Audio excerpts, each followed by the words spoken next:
네, 지금부터 제2회 한일 여성기자 포럼 저출생 위기 함께 찾는 해법을 주제로 두 번째 맞는 한일 여성기자 포럼 시작하겠습니다. 저는 오늘 사회를 맡은 한국여성기자협회 감사 윤수희라고 합니다.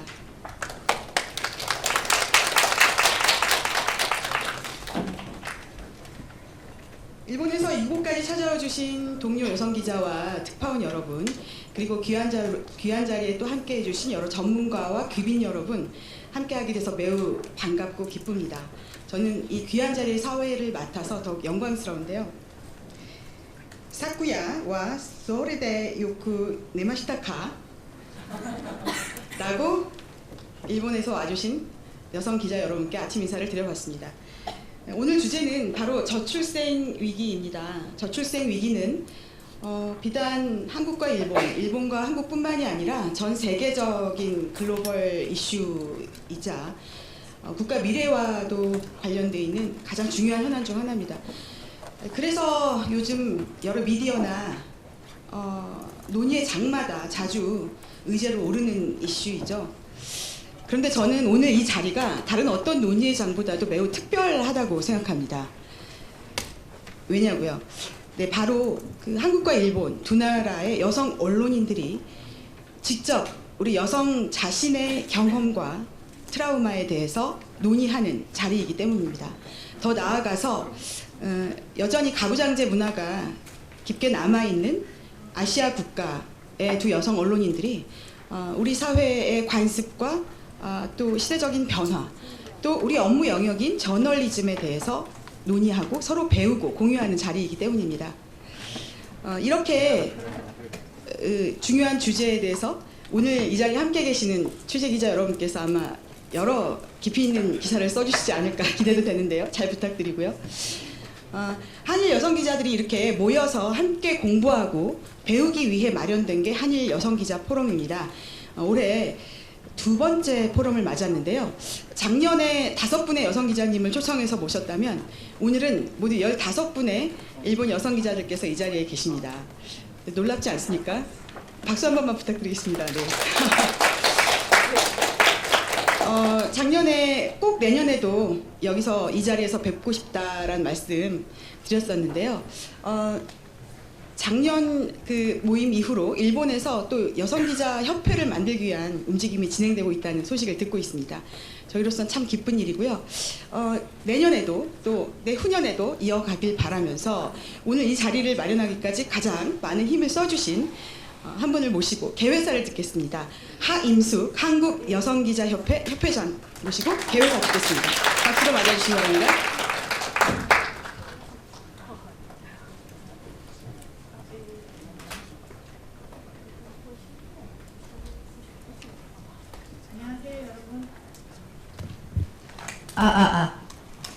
안녕하세요 여러분. 저는 한국여성기자협회 회장 하임숙이라고 합니다. 반갑습니다. 저희 한국과 일본의 여성 기자들이 협력해서 준비한 제2회 한일 여성기자 포럼 행사장에 와주신 내 외빈 여러분께 환영과 감사의 말씀을 드립니다. 저희는 한일 양국의 공통 관심사와 현안에 대해 함께 논의하고 발전 방향을 모색하자는 취지로 지난해에 처음 한일 여성기자 포럼을 개최했고 올해는 규모를 더 확대해서 열게 됐습니다. 올해의 주제는 저출생 위기입니다. 세계 각국의 공통 관심사이기도 하지만 특히 합계 출산율이 최하위권인 한국과 일본이라 같이 고민하고 서로 발전 방향을 모색할 수 있을 것으로 기대하고 있습니다. 사실 저출생 위기는 국가의 생존을 위협하는 만큼 다양한 포럼이 열려서 여러 해법이 제시되고 있습니다.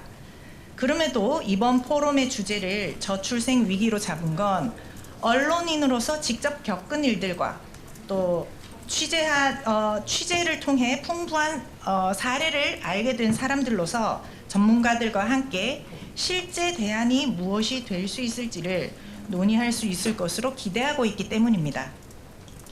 사실 저는 두 딸아이를 키우면서 때때로 아이들이 주는 고통과 그보다 더 큰 행복을 느꼈기 때문에 개인적으로 출산과 육아가 큰 축복이라고 생각합니다. 그런데 최근 자발적으로 비출산을 선택하는 사람들이 늘고 있습니다. 이들을 설득하기 위해서는 저 같은 제가 느끼는 이런 행복감이 확산돼야 한다고 생각합니다. 모쪼록 이번 포럼이 답을 찾아가는데 작은 보탬이 되기를 기원합니다. 그리고 한일 여성기자 포럼은 더욱 발전된 모습으로 내년에 또 후년에 돌아오도록 하겠습니다. 응원의 시선으로 지켜봐 주시길 바랍니다. 감사합니다. 네, 두 딸의 엄마이자 여전히 언론인의 롤모델로 활동하고 계신 하혜 회장님의 개회사를 들었습니다. 그리고 이번에는 이 자리에 참석해 주신 귀한 분들 중에 축사를 해주실 분을 모시고자 합니다. 0.7명 합계 출산율, 그러니까 세계 최저 수준의 대한민국에서 최근 변화를 좀 보이고 있는데요. 두 달 새 출산율이 바닥을 찍었다. 이제 이 증가세로 돌아섰다라는 뉴스를 보고 있습니다. 이분은 어떻게 진단하실지 궁금하죠. 주형환 저출산 고령사회위원회 부위원장님을 모시고 축사를 모셔보겠습니다.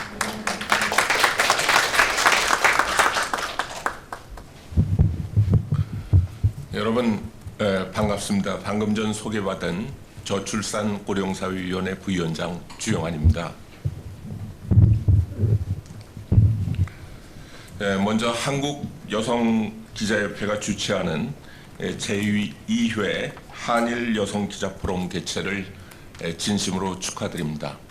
사실 한국기자협회가 초청을 해도 긴장이 되는데 두 나라의 여성기자협회가 초청을 해주셔가지고 더욱 긴장이 되는 것 같습니다. 성의 차이가 차별이 되지 않도록 취재 현장에서 고군분투하시는 한일 양국의 여성 기자분들이 1년 만에 또 한 자리에 모였다고 들었습니다. 지난해에도 성평등과 저출생 문제를 논의했던 한일 여성 기자 포럼이 올해에는 저출생 문제에 더욱 집중하여 저출생 위기 함께 찾는 해법을 주제로 열리게 되었습니다. 비슷한 듯 하면서 다른 문화를 가진 양국의 여성 기자분들이 현장에서 건져 올린 저출생의 구체적 원인과 귀한 해법들을 논의해 주실 것 같아 잠옷 기대가 큽니다. 먼저 뜻깊은 행사를 준비해 주신 하임숙 한국여성기자협회 회장님을 비롯한 협회 관계자 여러분들과 모든 발제자님 또 참석자 여러분들께도 환영과 감사의 말씀을 올립니다. 한국과 일본 양국은 모두 초저출산, 초고령화, 초인구 절벽이라는 이른바 3초의 위기 앞에 서 있습니다. 한국은 2023년 합계 출산율 0.72명으로 OECD 국가 중 11년째 최하위를 기록하고 있습니다. 일본도 2022년 신생아 수가 역대 처음으로 80만 명 아래로 떨어졌고 고령 인구 비율은 세계에서 가장 높은 인구 위기 국가입니다. 일본 제철의 미무라 악교 명예회장이 이야기한 것처럼 한일 모두 지금 행동을 취하지 않으면 인구 감소라는 거대한 소용돌이 안에 가라앉을 수밖에 없을 것입니다. 이에 한국 정부는 마지막 골든타임을 놓치지 않겠다는 각오로 저출생 문제 해결을 위해 인구 국가 비상사태를 선포하고 국가의 모든 역량을 우선적으로 동원하고 있습니다. 인구전략기획부 신설 추진 등 거버넌스 개편과 함께 인구구조 변화의 속도를 완화시키기 위한 미티게이션 정책과 우리 경제 사회의 적응력을 높이기 위한 어댑테이션 정책을 담은 저출생 추세 반전을 위한 대책도 지난 6월에 발표한 바 있습니다. 초저출생 추세의 반전을 위해서는 국민들께서 가장 필요로 하는 일가정 양립과 양육 부담 완화, 주거 안정 등 3대 핵심 분야에 지원을 집중하면서 특히 좋은 일자리 부족, 수도권 집중과 같은 구조적 문제에 대해서도 인구 위기 관점에서 대응책을 모색하고 있습니다. 사실 한국의 그 초저출생 문제는 구조적으로 보게 되면 좋은 일자리가 부족한데 가장 기인한 바 큰다고 생각합니다. 좋은 일자리라는 게 이른바 대기업이라든가 금융기관이라든가 여기 계시는 언론기관 이런 데 이제 근무하시는 일자리인데 그런 일자리가 한국의 총 일자리 중에는 3분의 1밖에 안 됩니다. 그런데 이런 좋은 일자리가 수도권에 몰려 있다 보니까 이런 문제가 발생하는 것 같습니다. 좋은 일자리에 들어가기 위해서 좋은 학교를 나와야 되고 좋은 학교를 가기 위해서는 사교육을 할 수밖에 없고 근데 좋은 학교와 좋은 일자리가 수도권에 몰려 있다 보니까 사람들이 수도권에 많이 몰려 살게 됩니다. 그래서 전 국토 면적이 12%밖에 안 되는데 거기에 대한민국 인구 절반이 몰려 살게 되다 보니까 물리적으로나 심리적으로 경쟁 압박 비용도 큰 것 같습니다. 그래서 한국 정부는 좋은 일자리를 어떻게 하면 골고루 전국에 창출할 수 있느냐 하는 부분에 긴 호흡을 갖고 꾸준히 노력하면서 아까 말씀드린 일가정 양립, 양육 부담 완화, 주거 안정 같이 직접적으로 저출산에 영향을 주는 부분에 대해서 모든 정책적 역량을 결집하고 있습니다. 이러한 노력과 함께 생산 연령 인구 감소라는 정해진 미래를 청년, 여성, 고령자, 이민을 중심으로 노동시장을 재편하고 첨단 산업 중심으로 산업 구조를 개선해 인구 구조 변화에 대한 적응력, 어댑테이션도 높여가려고 하고 있습니다. 최근 일본 정부도 아동 가정청을 신설하고 아동 미래 전략 및 이에 대한 가속화 계획을 잇따라 발표하는 등 인구 위기 대응에 적극 나서고 있는 것으로 알고 있습니다. 한일 여성 기자 여러분, 한국은 최근 몇 달간 출산과 혼인이 전년 같은 기간보다 늘어났습니다. 이는 매우 반가운 일이며 출산율 반등의 조짐이 아닐까 기대는 합니다. 그렇지만 아직 본격적이고 장기적이면서 구조적인 출산율 반등이라고 자신하기에는 이릅니다. 지금의 긍정적 모멘텀을 살려 장기적이고 구조적인 출산율 상승으로 이어나가기 위해서는 지금까지 쏟았던 정책적 노력을 일관성 있게 추진하는 것은 물론이고 그 이상의 노력도 필요합니다. 이와 함께 정부와 경제계, 언론계 등 사회각계가 뜻을 모아 사회적 인식 개선에도 더욱 박차를 가해야 한다고 봅니다. 한국과 일본은 공히 급격한 인구구조 변화에 직면하고 있을 뿐만 아니라 장시간 근로문화, 직장에서의 남녀차별 문제 등 유사한 기업 문화를 가지고 있습니다. 위기와 문제를 공유하고 있는 한일 양국이 서로 협력하는 것도 매우 중요하다고 생각합니다. 저는 지난 7월 일본 아동 가정청을 방문해 가또 야오코 당시 대신과 회담하고 8월에는 한국과 일본의 저출산 고령사회 문제 해결에 나선 한일 대학생 20명과 함께 정부와 민간을 넘어서는 협력체계 구축에 대해서 논의한 바 있습니다. 오늘은 이렇게 한국과 일본의 여성 기자분들과 저출생 문제와 해법에 대해서 얘기하게 되었습니다. 오늘 포럼이 한국과 일본의 정책 경험은 물론이고 실제 사례를 공유하면서 심도 있는 논의를 통해 정책 마련에 기여하는 뜻깊은 자리가 되길 기대합니다. 이걸 계기로 앞에도 많은 분들이 말씀을 주셨습니다만 경제 사회적으로 한일 양국은 너무 그 문화가 비슷합니다. 가부장적 문화도 있고 아까 말씀드린 대로 직장에서 야근 등 장시간 근로 문화 또 성차별 문제도 있기 때문에 이런 문제에 관련돼 가지고 한일 양국의 학계는 물론이고 기업들 또 그 실제 사례들을 좀 같이 공유하면 서로 반면교사가 되어가지고 문제 해법에 도움이 되지 않을까 이런 생각을 하고 있습니다. 이 자리에 함께해 주신 한일 여성 기자 여러분, 저출생 문제에 있어 정책적 대응만큼 중요한 것이 결혼과 출산, 육아에 대한 긍정적 인식이며 그 인식의 형성에 언론 등 미디어가 큰 영향을 끼친다고 봅니다. 아까 하임숙 회장님께서도 말씀을 주셨듯이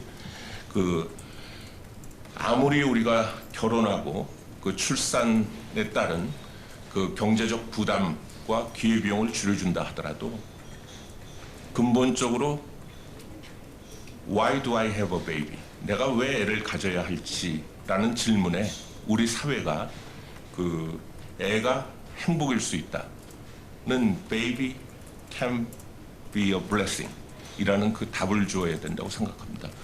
아마 이번에 노벨상을 타신 한강 작가도 그 노벨상 수상 그 소식을 듣고 제일 먼저 하신 일이 아들과 함께 차를 마시면서 이를 축하한다고 했습니다. 인생의 가장 행복한 순간에 있어가지고 가장 이것을 함께 나눌 수 있는 대상은 바로 가족이 아닐까 생각합니다.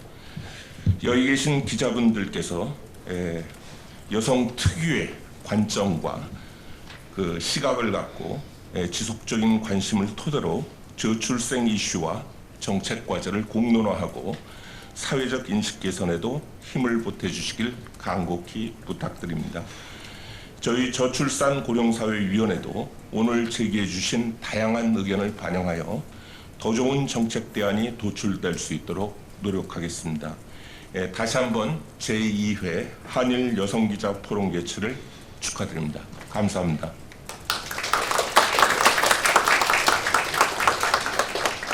네, 오늘 그 주 부위원장님의 말씀을 들으니 우리 언론인 교류뿐만이 아니라 한일 정부 간 정책 교류와 협력도 이어지고 있군요. Baby can be a blessing. 이 메시지가 강하게 남습니다. 이어서 무대에 모실 분은 오늘 포럼을 개최할 수 있도록 지원을 해주신 분입니다. 그래서 작년에 이어 올해 이 포럼에 펀딩을 해주고 계신 한국 언론진흥재단 김효재 이사장님을 모셔보겠습니다. 박수로 큰 환영 부탁드립니다. 우리 언론계 선배님이시기도 합니다. 네.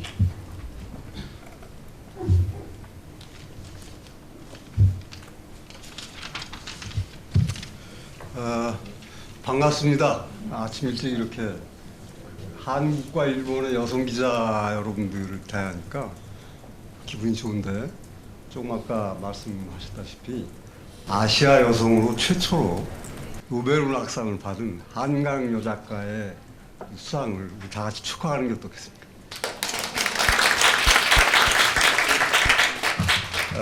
존경하는 일본과 한국의 여성 기자 여러분, 안녕하십니까? 한국언론진흥재단 이사장 김효재입니다. 올해 두 번째로 개최되는 한일 여성기자 포럼은 양국이 공통으로 마주하고 있는 저출생 위기의 배경과 해법을 함께 찾아보는 뜻깊은 자리입니다.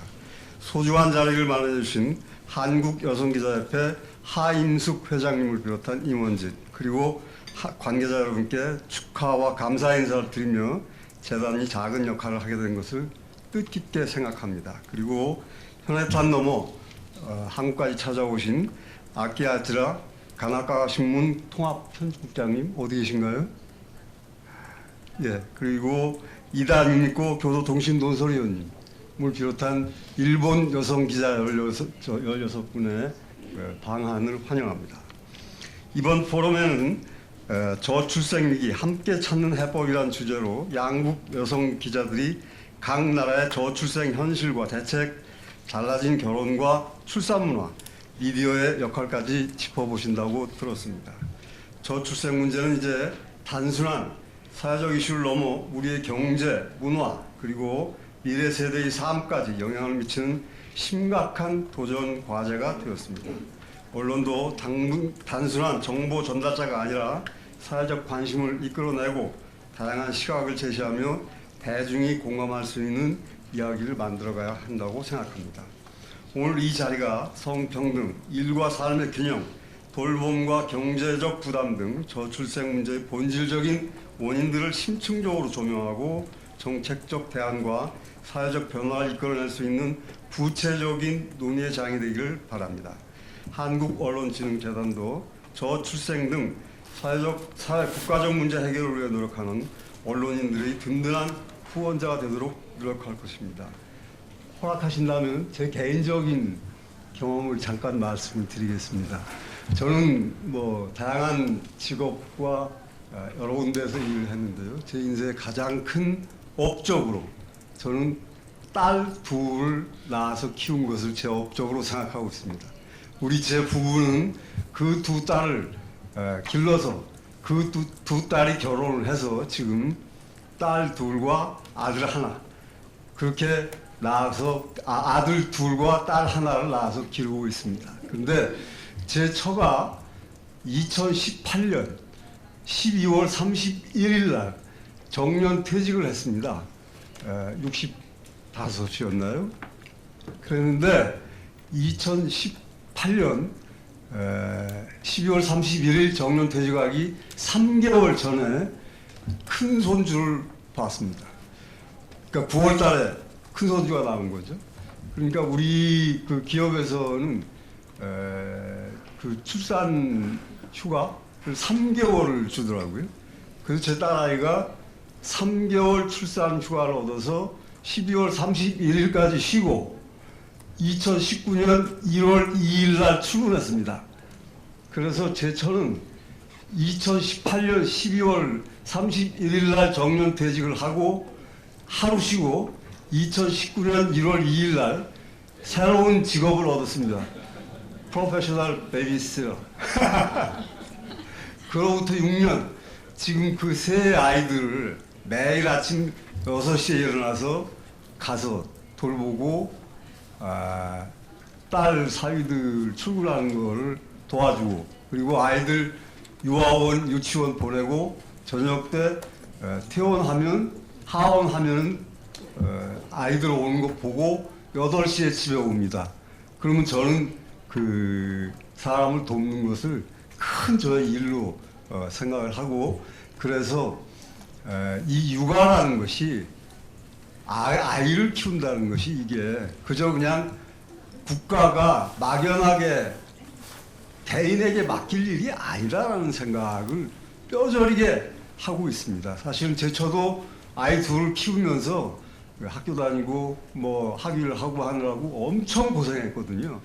근데 여하튼 여러분들이 한국과 일본 여성 기자분들이 그런 문제를 서로 머리를 맞대고 논의하신다니 또 특히 하임숙 회장님은 우리나라의 그런 분야에서 가장 워킹맘으로서 이 알파 맘이신가요? 큰 역할을 하시는 분이니까 좋은 해법이 나오고 현실적인 피부에 와 닿는 해법을 만들어서 우리 와 계신 그 저출생위원회의 큰 정책 마련에 큰 힘이 되도록 많은 대안을 마련해 주시기를 당부드립니다. 감사합니다.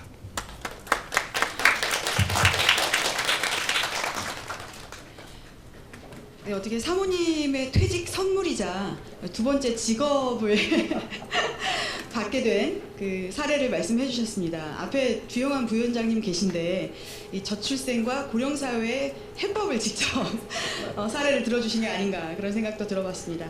감사합니다. 자, 이제 본행사인 포럼을 시작할 텐데요. 총 3개의 주제로 진행이 됩니다. 1부에서는 다자녀를 둔 양국 여성 기자가 체험한 출산 정책과 시사점 분석을 통해서 저출생 위기를 타개할 더 나은 대안 모색에 나설 예정이고요. 그리고 점심 식사를 하겠습니다. 오찬 이후 이어지는 2부에서는 1인 가구 증가와 여성의 사회 참여 가속화로 다양해지는 가족의 형태를 사회가 수용하지 못하는 이 현상과 관련해 저출생을 가속화시키고 있다는 진단 그리고 대안을 들여다보겠습니다. 이어지는 3부에서는 저출생 해소를 위한 언론의 역할을 자세히 살펴보도록 하겠습니다. 자, 1주제는 한일 저출생의 실태와 현 정부 정책 시사점입니다. 자, 1부 사회자인 권혜진 한국여성기자협회 디지털 이사님께 마이크를 넘기도록 하겠고요. 권 이사님 부탁드리겠습니다. 네. 잠시 자리를 마련하도록 하겠습니다.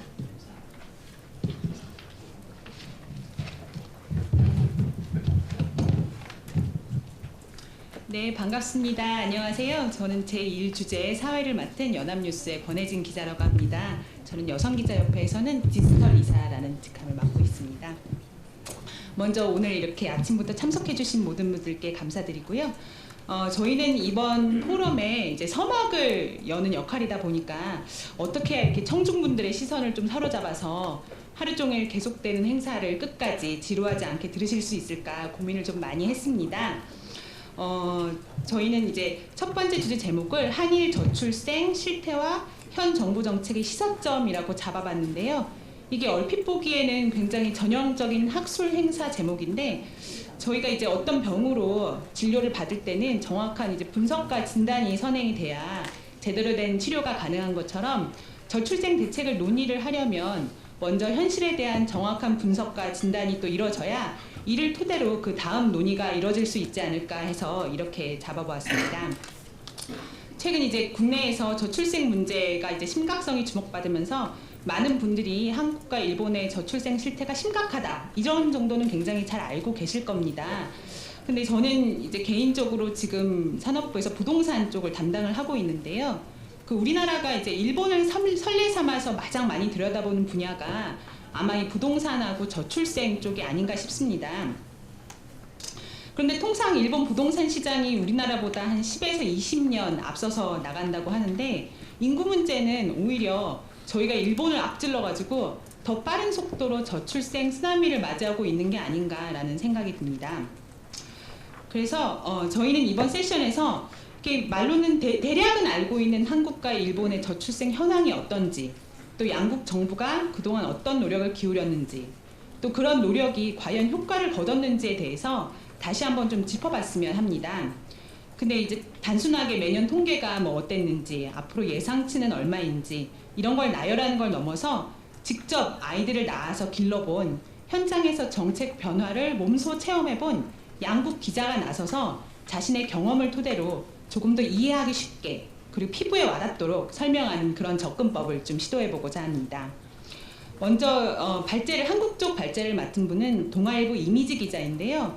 아시는 분들은 아시겠지만 요즘 보기 드문 4자녀를 둔 진정한 애국자입니다. 12살 큰아이부터 6살 막내까지 있다고 하는데요. 하루가 다르게 바뀌는 우리 정부의 저출생 정책에 대해서 몇 년의 시차를 두고 계속 경험했기 때문에 정부의 정책 변화와 그 실효성에 대해서 그 누구보다 잘 짚어줄 수 있지 않을까 싶습니다. 또 복지 전문 쪽 기자이기 때문에 전문성이 있어서 다자녀 워킹맘을 넘어서 객관적인 시각으로도 저희에게 개선 과제를 제시해 줄 수 있지 않을까 합니다. 또 그리고 이게 경쟁은 아닙니다만 일본 측 발제자는 오다 마이코 니케이 크로스우먼 편집위원인데요. 이분도 7살, 16살, 19살 세 자녀를 두고 있다고 합니다. 잠시 이제 니케이 크로스우먼에 대해서 설명을 좀 드리자면 이 니케이 비즈니스 출판사에서 2013년부터 발행하는 온라인 구독 매체라고 합니다. 등록된 독자 수만 30만 명이 넘는다고 하는데요. 저희처럼 이제 육아와 일의 균형 이런 거에 대해 고민하는 독자들이 독자의 상당수를 차지하고 있고요. 또 일본 안팎의 여성 역량 강화에 대한 기사를 많이 집필해 보신 분이라고 합니다. 그래서 이분 역시 개인적 경험이나 일본의 현실, 현상 이런 부분을 저희에게 소개하기에 누구보다 적합한 분이 아닐까 싶어서 모셨습니다. 제가 또 자료를 잠깐 먼저 살펴보니까 일본의 저출생 원인 같은 면이 저희와 매우 비슷하다는 인상을 받았습니다. 그리고 발제자에 이어 또 토론자 2분 모셨는데요. 발제를 기자들이 나서서 이제 마치 르포 기사나 기획 기사를 3D로 보여주듯이 전달하고자 한다면 토론자분들은 이 저출생 인구 문제에 대해서 좀 더 전문성을 갖춘 분들을 저희가 모셔봤습니다. 한반도 미래인구연구원의 유혜정 연구센터장님 계신데요. 최근 저출생 관련 회의나 언론 매체에 자주 성함을 볼 수 있는 분입니다. 그 한반도 미래인구연구원이라는 자체가 그 인구 문제에 관한 연구 정책을 어떻게 우리 현실에 맞춰서 재해석할지를 연구해보자라는 취지로 출범했기 때문에 저희가 또 오늘 일본을 통해 배우고 또 저희 현실에 맞춰 적용할 수 있는 부분이 있다면 그 부분을 또 잘 정리해 주시리라고 봅니다. 특히 오늘 토론에서 출산율 감소 현상의 쟁점을 짚어주시는데요. 굉장히 인상 깊은 단락이 몇 개 있습니다. 제가 이렇게 먼저 소개하고 싶지만 반전 영화를 이렇게 스포일하는 그런 게 될까봐 제가 좀 참고 있겠습니다. 그리고 일본 쪽에서는 히구치 이쿠쿠 요미우리 신문 조사연구본부 선임연구원님이 이제 토론을 맡아주셨는데요. 10년 넘게 사회복지 뉴스, 라이프스타일 뉴스부를 거치면서 일본의 저출산 문제랑 정부 육아 지원 대책 이쪽 부분을 취재를 하셨다고 합니다. 또 작년부터는 요미우리 신문에 저출산 나의 현실이라는 제목의 시리즈 기사를 연재를 하고 계시다고 합니다. 제가 토론문을 좀 봤더니 오랫동안 현장에서 다양한 사람을 인터뷰하면서 쌓은 내공이 느껴졌습니다. 또 일본의 이야기인데 마치 우리나라 또 제 주변의 사례를 듣는 것 같아서 저출생 국가들이 공통의 문제를 안고 있구나라는 생각도 들었습니다. 아주 길게 말씀을 드렸는데요. 제가 사실 굉장히 오랜만에 이런 자리 서다 보니까 몇 년 만에 콘택트 렌즈를 꼈더니 노안이 그 사이에 와서 앞에 원고가 안 보여 제가 뭘 읽고 있는지 모르겠습니다. 어쨌든 아유 참. 저 이제 일부 발표자분들 길게 설명을 드렸는데 다시 이렇게 제 경험을 좀 언급을 하게 되는데 요즘 제 부동산을 맡고 있는데 부동산 쪽에서는 뭐 전문가라고 하는 분들이 뭐 시장 분석, 전망, 뭐 어디를 사야 뭐 성공한다 이런 짚어주는 유료 강의를 많이 합니다. 근데 저희가 오늘 일부 주제가 거의 일타 강사, 족집게, 어벤져스급 강사분들을 모신 것과 다름없다고 생각을 하거든요. 이제 오늘 일부 듣고 나시면 여기 들으셨던 분들이 어디 가서 한일 인구 문제 얘기 나올 때 뭐 좀 말을 얹으셔도 이 사람이 뭘 좀 아는구나 이런 반응이 나올 만큼의 지식을 얻어갈 수 있도록 준비를 했으니까 경청을 부탁드리겠습니다. 감사합니다. 그리고 이제 이미지 기자 발제부터 시작해 보도록 하겠습니다. 박수 부탁드립니다.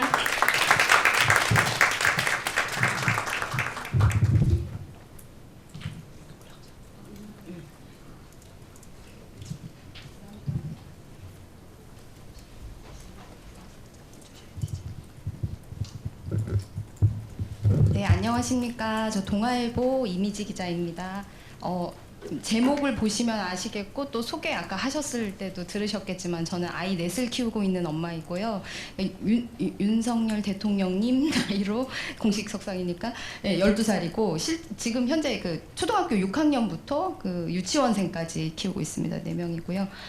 제가 아까 사실 제 웬만하면 이런 자리 참 많이 서봤는데 너무 떨렸거든요. 이렇게 대선배님들 앞에서 제가 꼬꼬마 수습기자일 때 막 차장님, 부장님 하시던 선배들 앞에서 하려니까 엄청 떨렸는데 아까 부위원장님 오시는 거 보고 저희 주영환 부위원장님 오시는 거 보고 제가 용기를 냈습니다. 제가 어디 가서 이렇게 직접 그 저출생 최고 책임자에게 민원을 바로 해보겠습니까? 여기서 제가 다 털고 가겠습니다. 하고 싶은 말이 많았는데 털고 가도록 노력하겠습니다. 너무 죄송한데 제가 이걸 처음 써봐서요. 이게 뒤로 가는 걸까요? 예, 맞네요. 이게 포인터도 있을까요? 예, 죄송합니다. 그게 포인터군요. 예, 감사합니다. 네.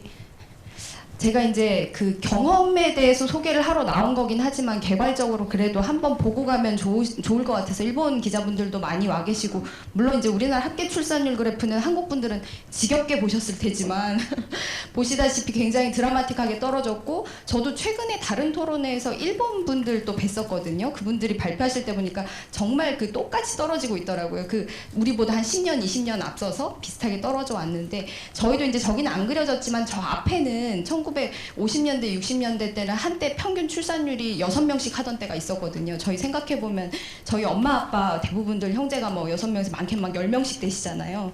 근데 그러던 시절에서 불과 반세기 만에 이렇게 한 명도 안 낳는 시대가 됐습니다. 뭐 빠르게 이렇게 된 데는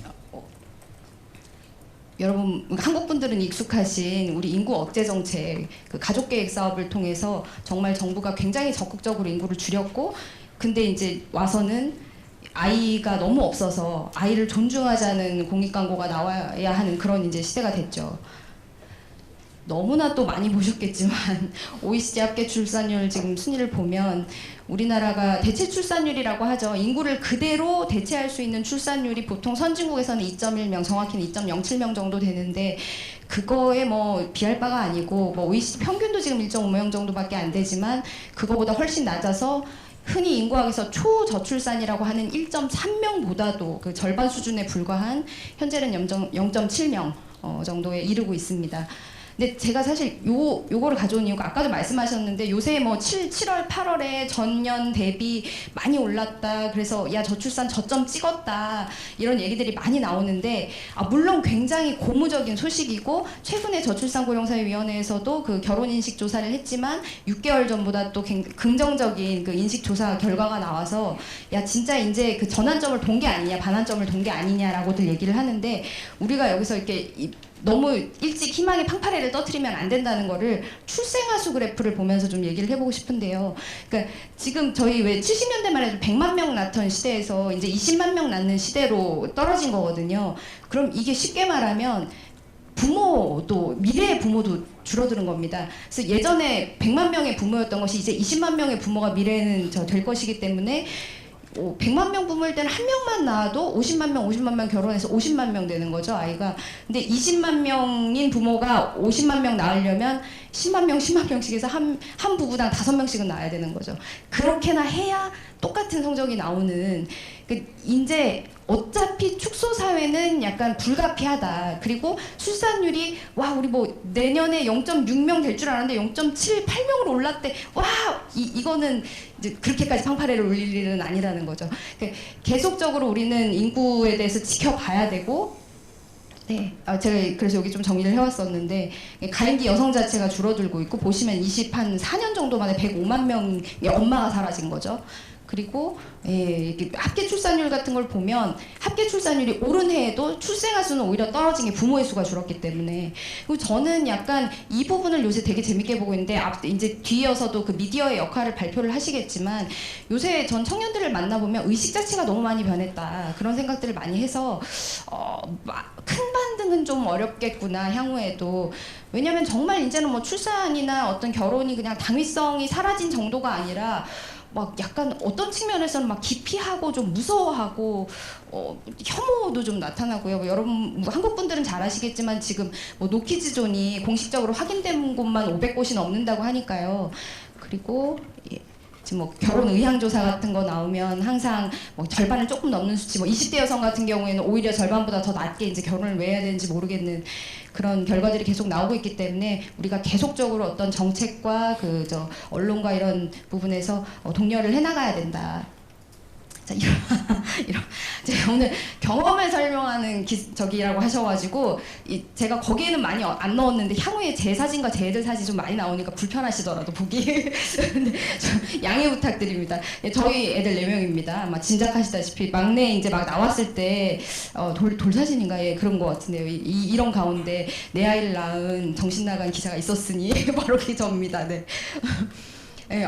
제 소개가 좀 늦게 나와서 죄송한데요. 이게 제 소개 어디다 껴놔야 될지 되게 애매하더라고요. 그래서 저는 짧게 제가 일부러 붙였었습니다. 그냥 후루룩 지나가려고. 여기 너무 기라성 같은 선배분들이 많이 계신데 제가 감히 그리고 제가 여기 빼먹었는데 저 저고위에서도 자문위원 같은 거 좀 했습니다, 부위원장님. 네.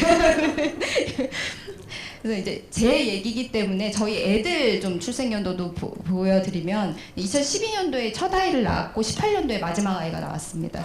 그때 사이에만 봐도 출생아 수가 16만 명 가까이 줄었고요. 합계 출산율도 저렇게 0명대로 제가 딱 그 0명대로 떨어진 해에 막내를 낳았더라고요. 그래서 그 막내를 제가 낳았을 때 제 상위 1%였습니다. 넷째 이상을 낳은 분이 1.35%밖에 안 되더라고요. 그래서 제가 그걸 되게 느꼈던 게 산후조리원을 쭉 같은 곳을 갔거든요. 근데 정말 그 첫째, 둘째 때 갔을 때만 해도 그 산후조리원이 양쪽에다 다 신생아실을 두고 아이들이 버글댔는데 넷째 때 가보고 너무 놀랐어요. 여기 곧 문 닫겠구나. 한 신생아실은 아예 문 닫고 창고로 쓰고 있고 그나마 남은 한 곳도 아이가 10명도 안 되는 거예요. 그래서 왜 이렇게 사람이 없냐, 이제 좀 빠지는 시즌이냐, 여름이라 좀 아기를 안 낳았냐 그랬더니 요새 계속 이렇다고 자기네들 문 닫기 직전이라고 하시더니 정말 저 나가고 얼마 안 돼서 문 닫으시더라고요. 그래서 제가 그런 걸 되게 체감을 하면서 아이들을 키워오고 있습니다. 그래서 제가 이제 말씀드린 주요 그 출산 양육 지원책을 그냥 간단하게 먼저 개요부터 보여드리면 생애주기별로 일단 한번 설명을 하려고 하고요. 그리고 좀 주요하게 찝어봐야 될 포인트 2개는 나중에 뒤이어서 설명을 드리는 방식으로 진행을 하도록 하겠습니다. 제가 감히 지금 정호희 부위원장님 앞에서 저출산 고령사의 기본 계획을 지금 보여드리고 있는데 순서대로 나름대로 1차, 2차, 3차 계획의 주요 내용들이고요. 지금은 현재는 이제 4차 기본 계획 상황에 있는데 4차 기본 계획에 이제 여러 특징들이 있지만 크게 개괄적으로 봤을 때는 기존 계획들과 틀린 점은 전반적인 삶의 질의 제고를 통해서 아이들을 낳게끔 유도하자라는 게 이제 4차 기본 계획의 주요 가장 큰 변화라고 볼 수 있습니다. 기존과. 그래서 그 청년이나 신혼부부 지원들이 대거 늘어난 것이 좀 특징이 있고요. 여기서 이제 청년들도 계실지는 모르겠지만 이런 이제 지원들이 있습니다. 결혼 전에 대부분들 우리나라는 또 특히나 그게 강하잖아요. 어떤 경제적으로 안정이 돼야만 결혼을 하는 경향이 강하기 때문에 일자리나 주거 지원 그리고 어떤 청년들의 자산 지원, 자산 형성을 지원하는 것에 좀 주 포인트를 두고 있는 대책들이 이렇게 있습니다. 그리고 이제 신혼부부 저희는 일본도 마찬가지겠지만 유자녀 출산 혼인해서 출산하는 비율이 훨씬 높기 때문에 거의 뭐 다른 유럽 이런 국가들과는 비할 바가 안 되죠. 뭐 90%가 훨씬 넘고 그 유럽 이런 데들은 뭐 50%가 넘게 출산 외 혼외 출산율들이 높으니까요. 그래서 우리도 결혼을 해야만 출산을 하기 때문에 이제 신혼부부 지원이 많이 들어가는 측면이 있습니다. 근데 저는 요런 이제 측면에서 유도하는 방식이 굉장히 그래서 좀 바람직한 변화이기는 합니다. 왜냐하면 어쨌든 청년과 신혼부부에 대한 지원은 필요한 거죠. 그게 출산을 유도하든 안 하든 간에 특히나 청년들은 좀 그 복지에서 그동안 좀 소외된 측면들이 있었고 근데 이게 이제 뭐 굳이 단점을 따지자면 있으면 당연히 좋은 제도들이지만 근데 굉장히 많은 어떤 자원이 들어가는데 대비 수혜자는 적을 수밖에 없습니다. 뭐 주거 지원 같은 게 우리가 막 수십만 명한테 다 해줄 수는 없잖아요. 주거 자체가 굉장히 비싸고 그리고 원하는 일자리와 주거와 내가 지원을 받을 수 있는 주거 일자리가 다른 미스매치가 당연히 발생할 수밖에 없습니다. 저 같은 경우도 결혼할 때 이미 집이 있었고 감사하게도 부모님께서 물려주셔서 있었고 또 이거는 제 입사 직후 어디 수습공채 다음에 수습공채 할 때 사진인데 저도 이제 회사를 이미 들어간 상태였어서 그러니까 저 같은 경우는 앞서 그런 청년 신혼부부 혜택을 받을 여지가 없는 거죠. 그러니까 저 같은 사람들도 많았을 테고 혹은 이제 뭐 정부가 지원해준다는 데를 들여다봤더니 나의 직장과는 너무 멀거나 혹은 내가 들어가고 싶은 직장이 아니거나 이제 그랬을 때는 또 이제 지원을 받을 수 없는 그리고 또 요것도 이제 많이 좀 지적을 해주시는 문제인데 이제 주거 혜택 같은 경우는 대부분 대출의 뭐 금리를 낮춰준 진입장벽을 낮춰준다거나 뭐 좀 기회를 높여준다거나 이런 거기 때문에 결국에는 빚으로 그러니까 좀 적은 빚 안게 되는 거죠. 큰 빚보다 좀 적은 빚 안게 되는 그래서 이게 얼마나 큰 혜택이고 출산 요인이 될 수 있겠느냐라는 또 얘기들을 많이 하시죠. 그런 좀 놀란 부분이 있습니다. 자 이제 본격적으로 제가 받기 시작했던 혜택은 임신 지원 혜택부터인데요. 제가 별표를 쳐놨지만 그 임신 지원 혜택에서 아무래도 제일 큰 거는 임신 출산 진료 바우처일 겁니다. 저도 지금 카드를 갖고 나왔는데요. 이게 국민 행복 카드라고 해서 예전에는 뭐 아이 사랑 카드였죠. 그리고 뭐 고운맘 카드 이제 그렇게 다 나뉘어 있던 것들이 이제는 국민 행복 카드로 다 통합이 돼서 뭐 여타 어린이집 가고 뭐 다른 뭐 고용부에서 지원하는 것들도 그렇고 정부 사업 카드들이 대부분 이제 바우처가 여기로 지원이 되는데요. 이제 요걸 가지고 아이를 갖게 되면 이제 은행이나 이런 데 가서 증명서 내고 요 카드 만들면 이 카드 들고 병원에 가서 여러 주요한 산전 진료들을 이 카드 내에 이제 적립된 금액 한도 내에서 쓸 수 있게 되는 겁니다. 그래서 뭐 정말 그 고위험 임산부가 아니라면 대부분은 요걸로 다 케어가 가능하고 저도 처음에 임신했을 때는 50만 원, 단태아 이제 한 명 아이에 대해서는 50만 원 주어져서 50만 원으로 잘 이용을 했었고요. 지금은 많이 올라서 지금 이제 100만 원까지 오르고 다태아 같은 경우는 140만 원까지 지원이 됩니다. 이거 외에 이제 임산부 지원들 여러 이제 위기 임산부 지원들이 있고요.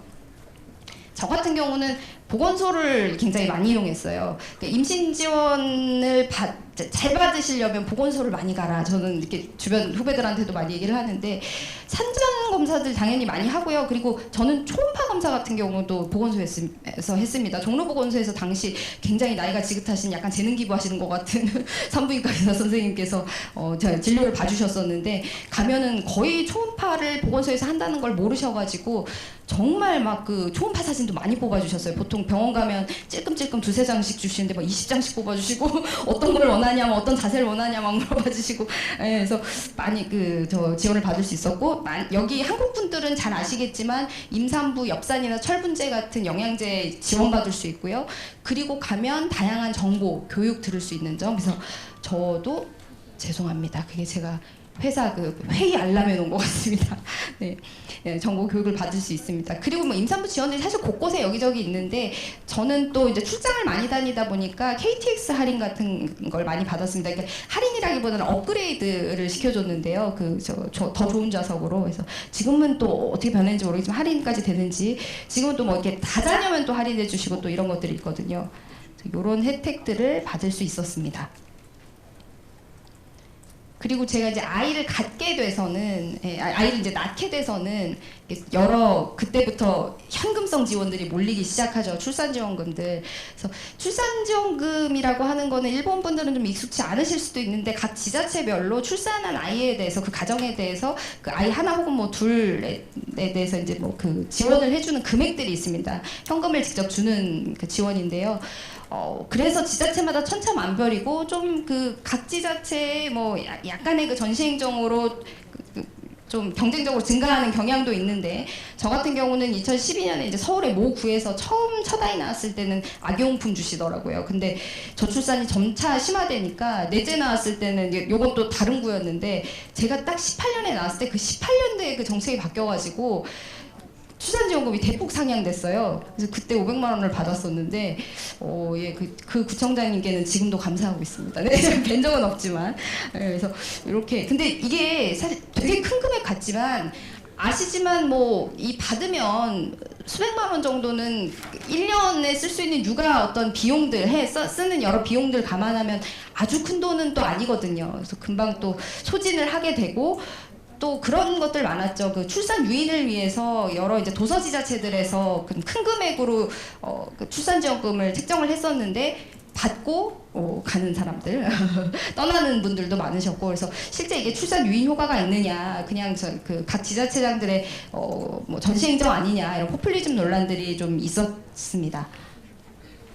그래서 지금은 정부에서 좀 보편적인 그런 현금성 지원들을 많이 하고 있는데요.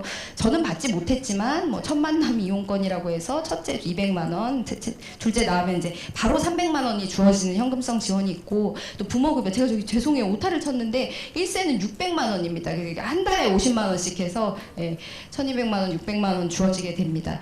최근 신설된 거라서 2022년, 2023년 신설된 거라 저는 이제 받지는 못했는데 저는 또 산후도우미 비용은 지원을 받았습니다. 이게 나라에서도 지원을 하고 각 지자체에서도 아까 출산지원금처럼 별도로 더 추가 지원을 하는 데들이 있는데요.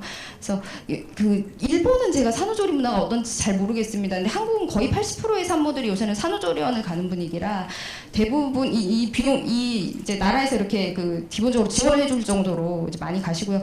뭐 산부인과 의사분들은 좀 논란이 있는 걸로 알고 있습니다. 그렇게 감염에 취약한 신생아들과 산모들을 때로 모아놓고 지내는 게 맞느냐라는 저건 있지만 산모들은 조리원 천국이라고 부를 정도로 안 들어가면 바보다. 그때 누려야 된다. 한 2주 정도 들어가서 보통 나오거든요. 길게는 3-4주까지 있으시고. 그래서 이런 지원들을 저도 받았고 지금 이제 공공산후조리원까지 생기고 있는데 공공산후조리원은 제가 듣기로 굉장히 입소가 하늘의 별 따기라고 들었는데 가격도 저렴하고 양질인 대신 그래서 이런 부분들도 향후에 이제 더 지원이 필요하지 않을까. 이제 아이를 좀 키우면 보내야죠 어린이집에. 그래서 저도 이제 요 혜택들이 제 일가정 양립, 제가 아이 넷을 키우면서 기저일을 놓지 않을 수 있었던 가장 큰 수훈을 세운 분들이라고 할 수 있는데 먼저 어린이집이고요. 어린이집 무상보육은 한국 분들은 너무 익숙하실 때니까 보육료를 이제 나라에서 지원을 해주는 거고 이제 그 외에 뭐 특활 비용 들고 조금 들기 때문에 난 어린이집 돈 내는데 이제 그거는 보육료는 아닌 거고요. 보육료가 무료로 지원이 되기 때문에 학부모들의 부담이 이제 크게 났죠. 그리고 오전 7시 반에서 오후 7시 반까지 운영을 하고 또 뭐 필요할 시에는 주말이나 긴급 보육도 할 수 있기 때문에 굉장히 사실 제가 요거를 가져왔는데 그 한국 분들은 잘 아시죠? 그 작년에 EBS 저출생 다큐멘터리에서 대한민국 출산을 했더니 대한민국 망했네요라고 해서 망했네요 교수님으로 유명하신 조앤 윌리엄스 미국 캘리포니아 법대 교수님이죠. 명예 교수님이신데 교수님이 이제 한국에 몇 달 전에 방한하셨을 때 제가 인터뷰했었거든요. 근데 정말 부러워하셨어요. 한국의 어린이집 제도는 너무 대단하고 너무 부럽다. 이게 본인이 이번에 저 손주가 나오셨대요. 근데 손주 그 보육 기간에 보내고 뭐 이제 그 돌볼 사람 시터 찾는 너무 비용이 많이 들더라는 거죠. 근데 한국은 이렇게 양질의 시스템을 이렇게 저렴한 가격에 이용할 수 있다는지 이런 나라 없다면서 굉장히 부러워하셨거든요. 이제 정말 많은 해외 전문가들이 부러워하고 가는 시스템 중에 하나가 어린이집입니다. 저희 애들도 7살까지 저희 막내인데 해맑은 천둥 벌거숭이 같은 저희 막내입니다. 예, 지금 저희 애들은 다 7살까지 어린이집 다녔거든요.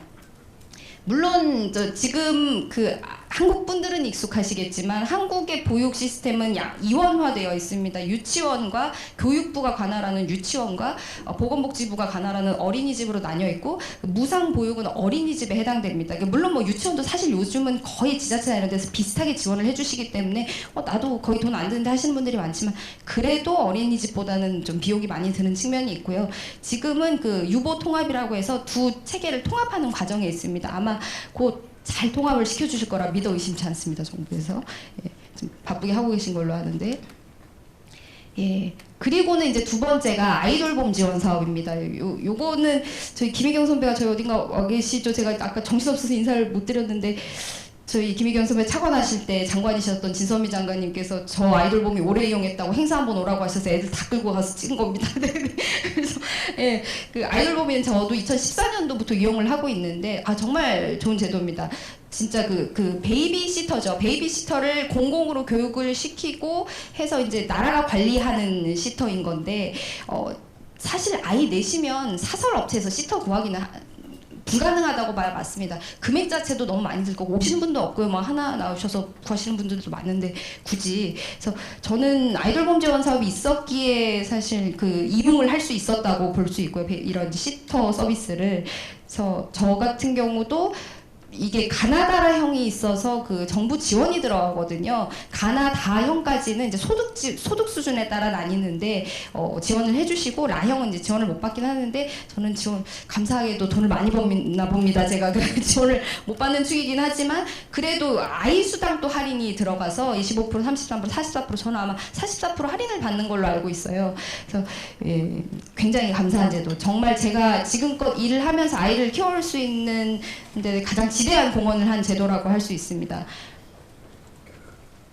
그리고 학령기 이후가 되면 현금성 지원은 많이 줄어들고요. 아무래도 좀 아이들이 이제는 뭐 돌봄의 시기는 좀 지나지 않았나 하는 측면에서 그러지 않을까 싶은데 그래서 그 학교로 이제 많은 게 넘어가죠. 이게 교육 끝나고 뭐 방과 후에 이제는 늘봄 학교라고 부르는 방과 후 학교와 돌봄 교실에서 아이들이 이제 케어를 받게 되고요. 사교육보다는 조금 더 저렴하게 그 지원을 받아서 할 수 있는 그런 특징이 있고, 저도 방과 후 학교랑 돌봄을 이용해서 아이들을 그 육아 비용을 많이 절약할 수 있었습니다. 그런 부분 참 감사하죠. 근데 뭐 아쉬운 점이라면 학교가 좀 덜 늦게 끝나면 되지 않을까. 방과 후 학교를 계속 이렇게 누더기 붙이듯 하는 것보다는 학교가 조금 더 하면 어떨까라는 아쉬움이 있지만 2018년도에 그 저거에서 시도를 하시다가 한번 좌초된 뒤로는 말씀이 없으시더라고요. 그래서 이후에는 그래서 그 저희처럼 방과후를 보내시는 분들도 있지만 어차피 방과후 보낼 거 그냥 학원 보낼까 해서 학원으로 돌리시는 분들이 많고 초등학교 이후에는 사교육비가 좀 급증하게 되는, 이게 또 육아 비용과 육아 부담을 늘리게 되는 그런 측면이 있습니다.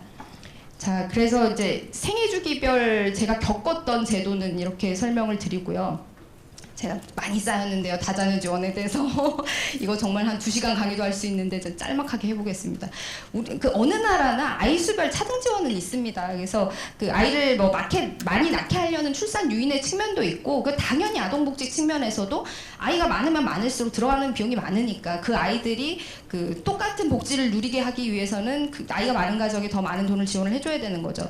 그래서 다차등 지원 정책들이 있는데 우리나라 차등 그 지원의 특징은 다자녀면 주고 아니면 안 주고의 좀 이분법적인 방식입니다. 그래서 예전에는 3자녀 이상이 다자녀였는데 요새 이제 2자녀 이상으로 그 범위가 확대됐죠.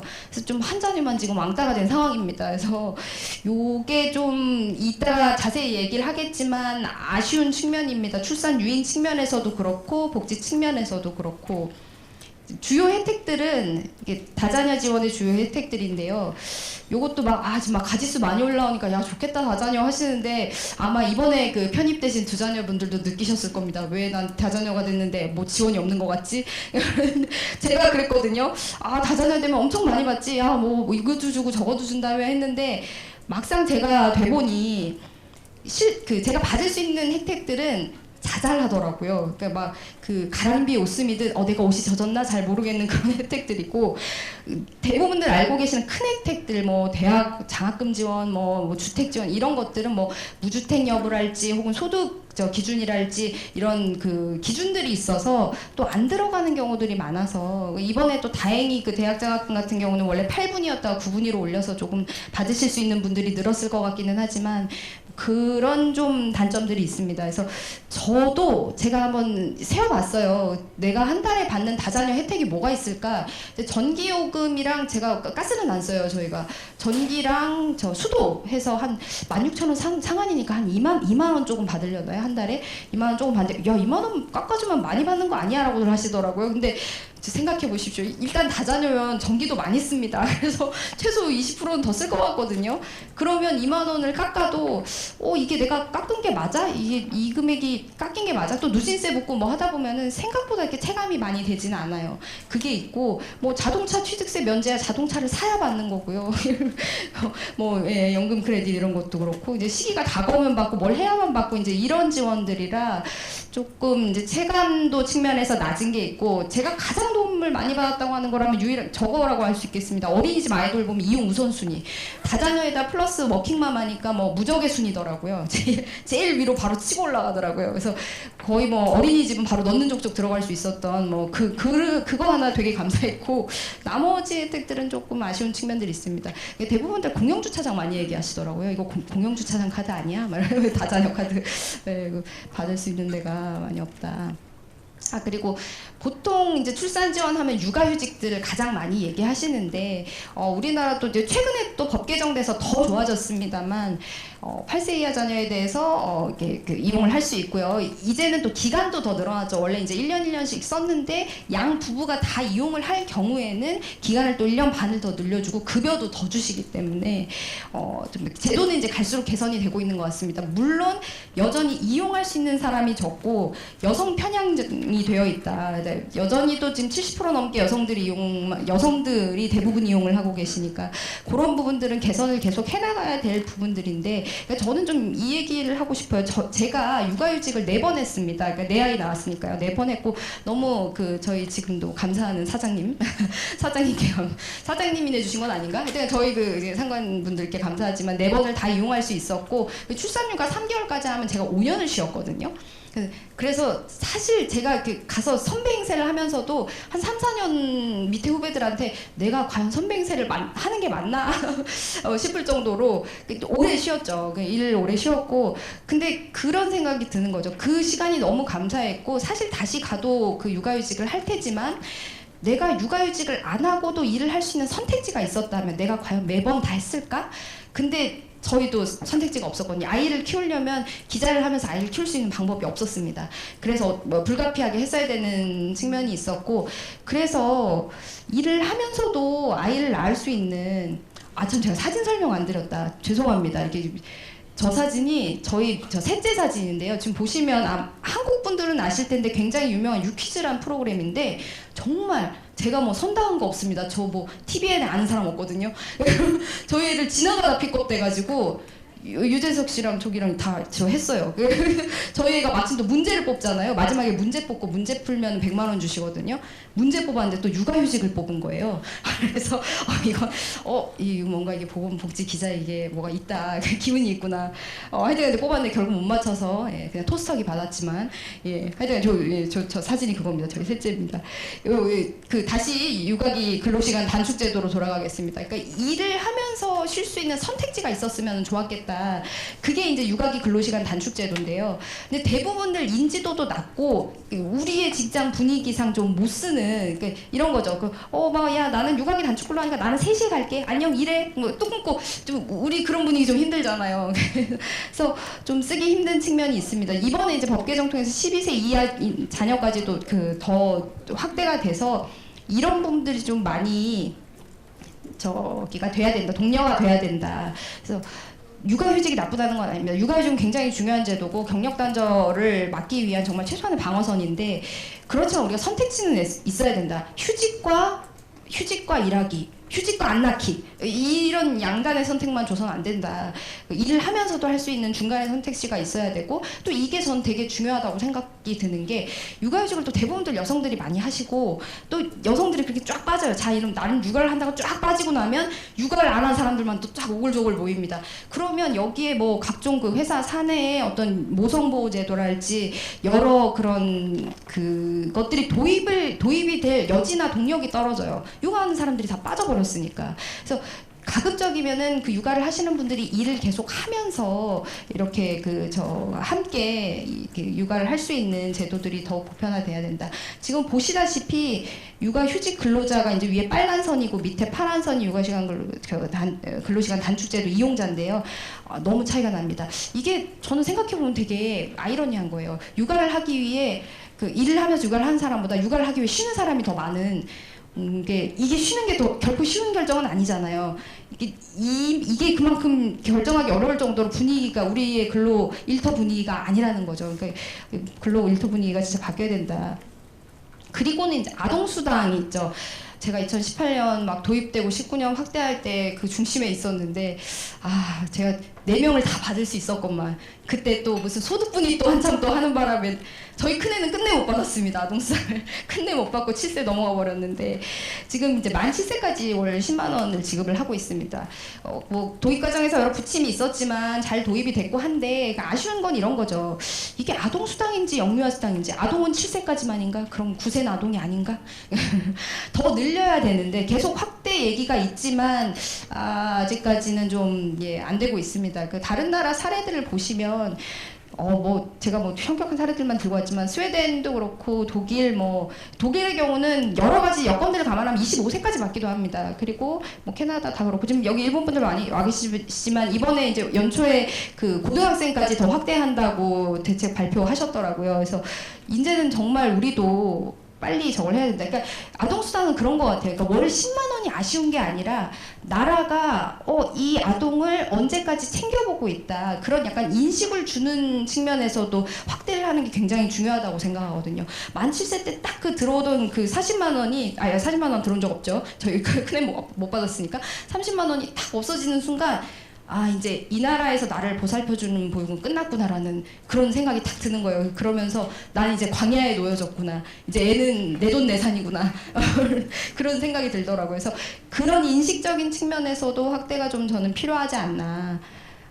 예, 그렇습니다. 그래서 개선 과제들은 제가 막 하면서 두서없이 왔다 갔다 얘기를 하긴 했지만 앞서 봤던 아동수당도 그렇고 그러니까 우리나라의 지금 출산 양육 정책은 너무 출산 시기에 몰려 있습니다. 출산과 영유아 시기에. 이거 너무 잘 아시겠지만 여기 다들 보건복지 기자들 많이 와 계셔서 약간 엄마분들 인터뷰할 때 그런 얘기도 많이 들었어요. 일단 낳고바인 것 같다는 거예요. 자 일단 얘 한번 낳게만 하고 그래 한 7세까지 적당히 이렇게 봐준 다음에 그다음 모르겠어. 이제 낳았으니까 지들이 알아서 키우겠지. 약간 이런 느낌까지도 받으신다는 거예요. 지금 제가 저고위에서 따온 포스터인데 7세까지는 많이 주더라고요. 저도 이렇게 카운트까지는 안 해봤는데 물론 저는 이렇게 받지 못했습니다만 요새는 총 누적 2,960만 원까지 받는다고 하고 일부 이제 지자체들이 여기다 더 얹어서 1억 준다 뭐 한다 이제 이렇게 하고 있는 게 여기 이제 더 얹어서 그런 거거든요. 요렇게 많이 받는데 8세 딱 넘어가는 순간 현금성 지원은 끊기고 간접적인 돌봄 지원만 남게 됩니다. 이제 그런 부분들은 앞서 말씀드렸다시피 인식의 개선 측면에서도 나라가 계속 봐주고 있다라는 저기를 주기 위해서 사인을 주기 위해서도 좀 확대할 필요가 있다. 그리고 아까도 말씀드렸던 이분법적인 다자녀 지원 제도는 이건 비단 다자녀뿐만 아니라 다자녀도 한 자녀도 행복하지 않은 제도라고 생각합니다. 출산 유인 빨리 할까요? 죄송합니다. 아까 좀 많이 늘려달라고 하셔서 제가 너무 길게 했군요. 죄송합니다. 예, 그래서 요거는 한 자녀면은 그냥 혜택을 받지 못하고요. 그리고 그러면 그럼 내가 빨리 한 자녀를 빨리 낳아서 두 자녀 혜택을 받아볼까 해서 두 자녀 혜택 보면 아까 봤듯이 두 자녀 혜택이 별로 없어요. 왜냐? 두 자녀, 세 자녀 다 묶어서 주기 때문에 혜택 수혜자가 너무 많아서 이게 혜택을 보편적으로 주게 되면 얇게 될 수밖에 없잖아요. 제가 위에 가져온 게 프랑스 사례인데 두 자녀, 세 자녀 넘어갈 때 팍 주고 네 자녀, 다섯 자녀 계속 두 수대로 늘어납니다. 이게 저 아동수당, 프랑스의 아동수당이 가족수당 제도 모습인데요. 그리고 이제 여전히 적은 가족예산, 지금 뭐 OECD 대비 우리는 1%대고, 이제 여기 2019년 기준이긴 하지만 여전히 많이 낮은 거. 이게 대부분들 좀 가족 외의 예산에 많이 들어가기 때문에 그런 것 같거든요. 저출산 대응 지원 예산이 많은데 왜 이렇게 없느냐.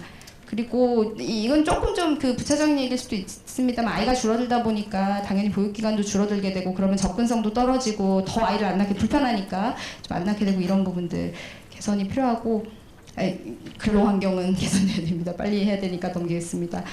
그리고 학령기 이후에 돌봄뿐만 아니라 저는 좀 학교 연장 얘기가 다시 나왔으면 좋겠습니다. 이게 수업 시간을 연장한다기보다는 1, 2학년들에 대해서는 놀이나 어떤 활동 시간을 연장시키면 그게 꼭 수업이라는 부담으로 다가오지 않을 것 같거든요. 이게 또 사교육 부담 완화로도 이어질 수 있을 것 같고요. 이런 부담이 지금 한국에서는 굉장히 저출산을 유인하는 큰 부담 중에 하나이기 때문에 요거는 넘길게요. 네, 그래서 이렇게까지 인구가 떨어지게 된다는 점. 그래서 이게 95년도에 나왔던 저출산 국민광고인데 이게 정말 지금 현실화될 수 있습니다. 이제는 노약 좌석에 애들이 앉고 일반 좌석에 어르신들이 앉아야 되는 미래가 중위 연령이 72년이면 이제 절반이 노인이 되시기 때문에 들어주셔서 감사합니다. 제가 시간을 좀 길게 해도 되는 줄 알았습니다. 죄송합니다. 네, 감사합니다.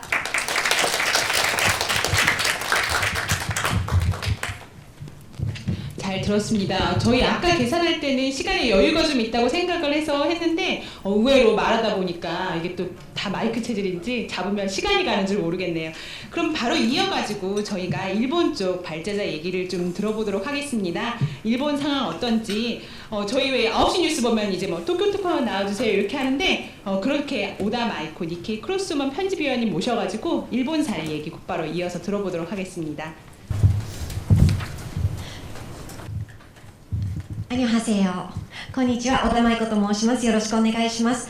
今日は日本の少子化と現状と今後ということでお話をしたいと思います。よろしくお願いします。まず、ですね、私の自己紹介ですけど、こっちが。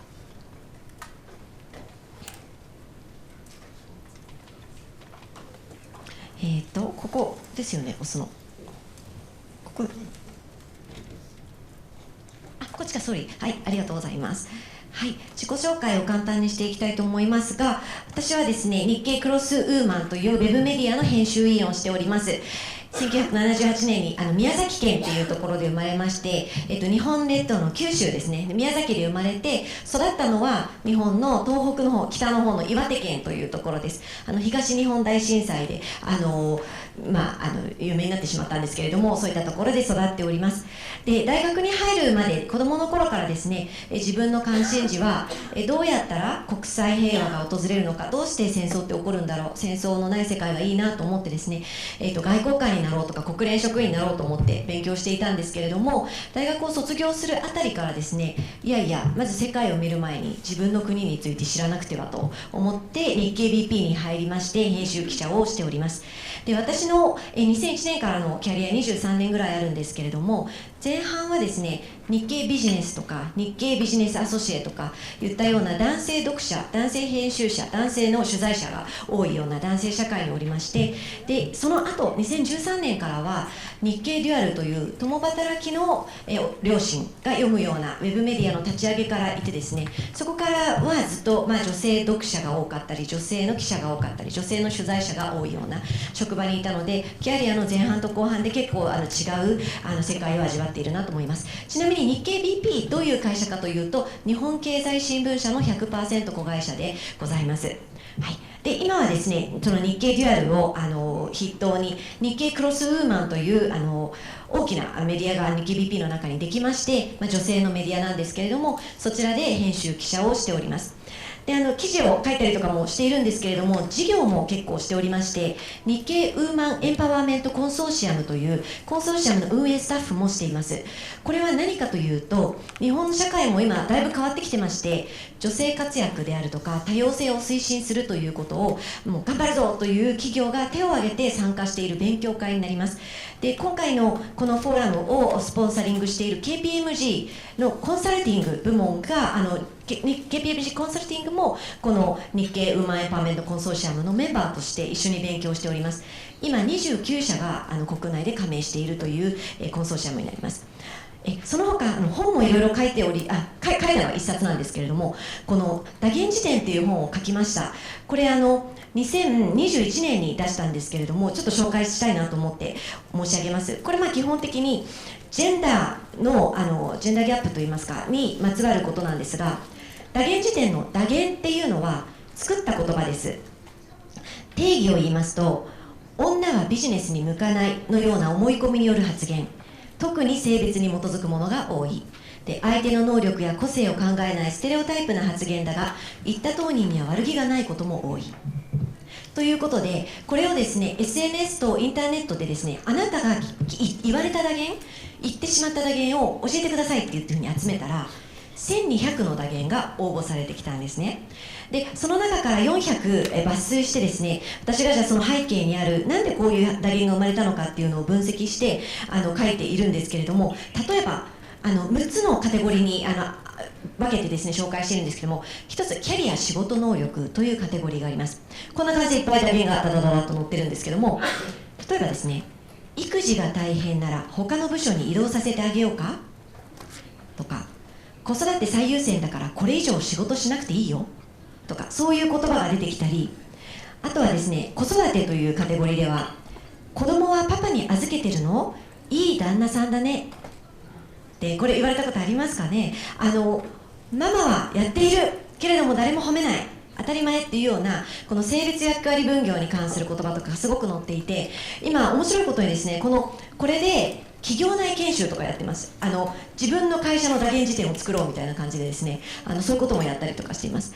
で、あと次にやったのがこのなぜ自信がない人ほどいいリーダーになれるのかという書籍なんですけれども、これは編集しまして、女性リーダーに対する本なんですけども、この内容が編集して自分はとてもいいと思ったので、これをもとにですね、次世代女性リーダー育成講座という研修事業を日経 BP で立ち上げまして、その企画と運営もしているんですね。で、そこで今第11期まで終わっていて、日本全国から働く女性たちがわーっと集まってきて勉強をしていくんですけれども、今300人以上の卒業生がいます。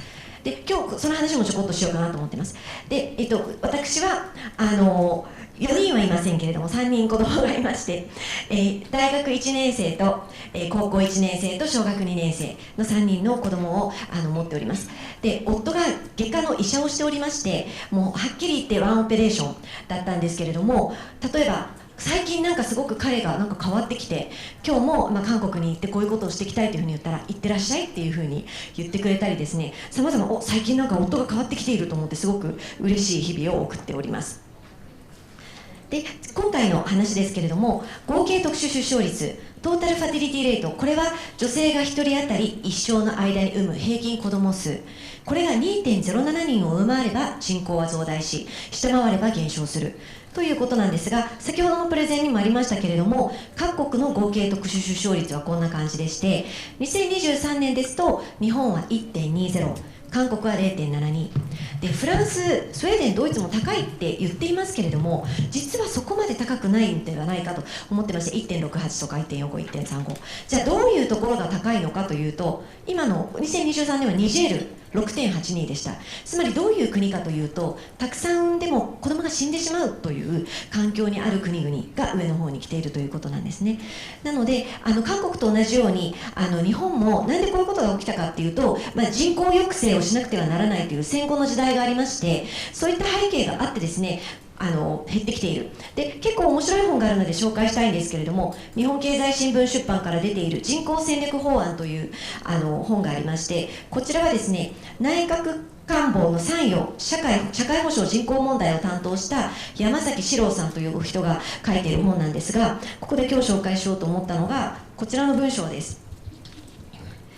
人口の増減に関わる行動とそれがもたらす結果との間には通常長期間のタイムラグが存在する。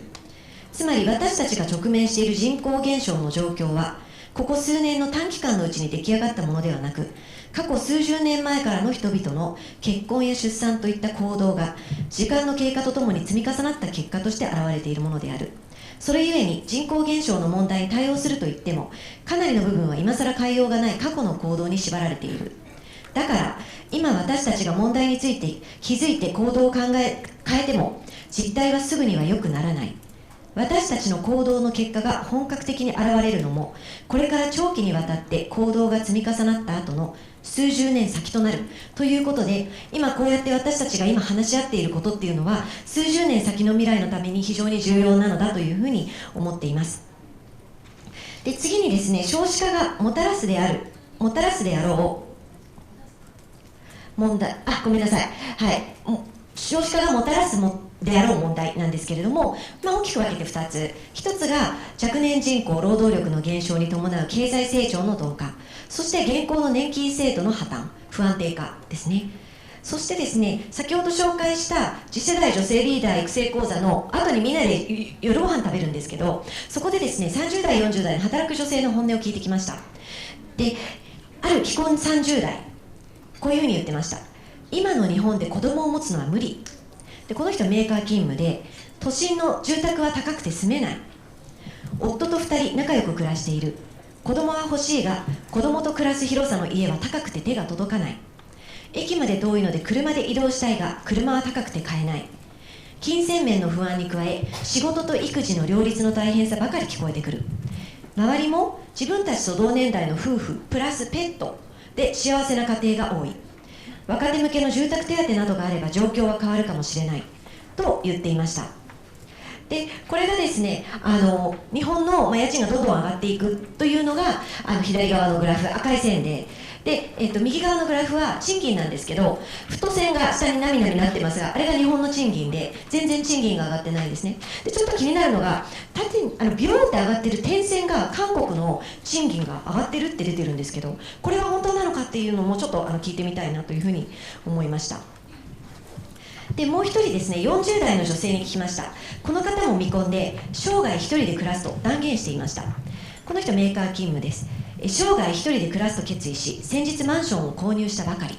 他人と生活するなどというストレスフルなことは耐えられない。仕事で精一杯で帰宅後育児や家事をするなんて想像もできない。ただし結婚を前提とせずに誰かとお付き合いすることは考えられなくもないというふうに言っていました。で、日本と韓国の社会とても似ているのはですね、少子化の背景に非婚化と晩婚化があるということです。で、これがですね、日本のあれですね、生涯未婚率です。何と何を比べているかというと、一番このグラフが始まっているのが1950年。この時生涯未婚率 1.5%。これが最新のデータ、このグラフでいうと2010年。それぞれですね、上の青いのが男性の線ですね。男性の生涯未婚率 20.1%、女性の生涯未婚率が 10.6% になっています。で、これがですね、初婚の年齢ですね。1989年から比べると3、4歳、男性も女性も初婚の年齢が上がっているということ。で、これがですね、じゃあ独身にとどまっている理由は何なのか。1、適当な相手に巡り合わない。2、自由や気楽さを失いたくない。3位、まだ必要性を感じない。で、もう一つがこのグラフなんですけれども、日本の子どものほとんどは結婚した夫婦間で生まれています。婚外子は 2.4% しかないんですね。では、日本の女性たち、男性たちが結婚したくないかと思っているかというとそうではなくて、いずれ結婚するつもりだよと考えている人が未婚者の8割以上になっているんです。けれども結婚できてないということなんですね。で、じゃあその背景に何があるかというと経済的問題です。日本の今、非正規労働者が4割です。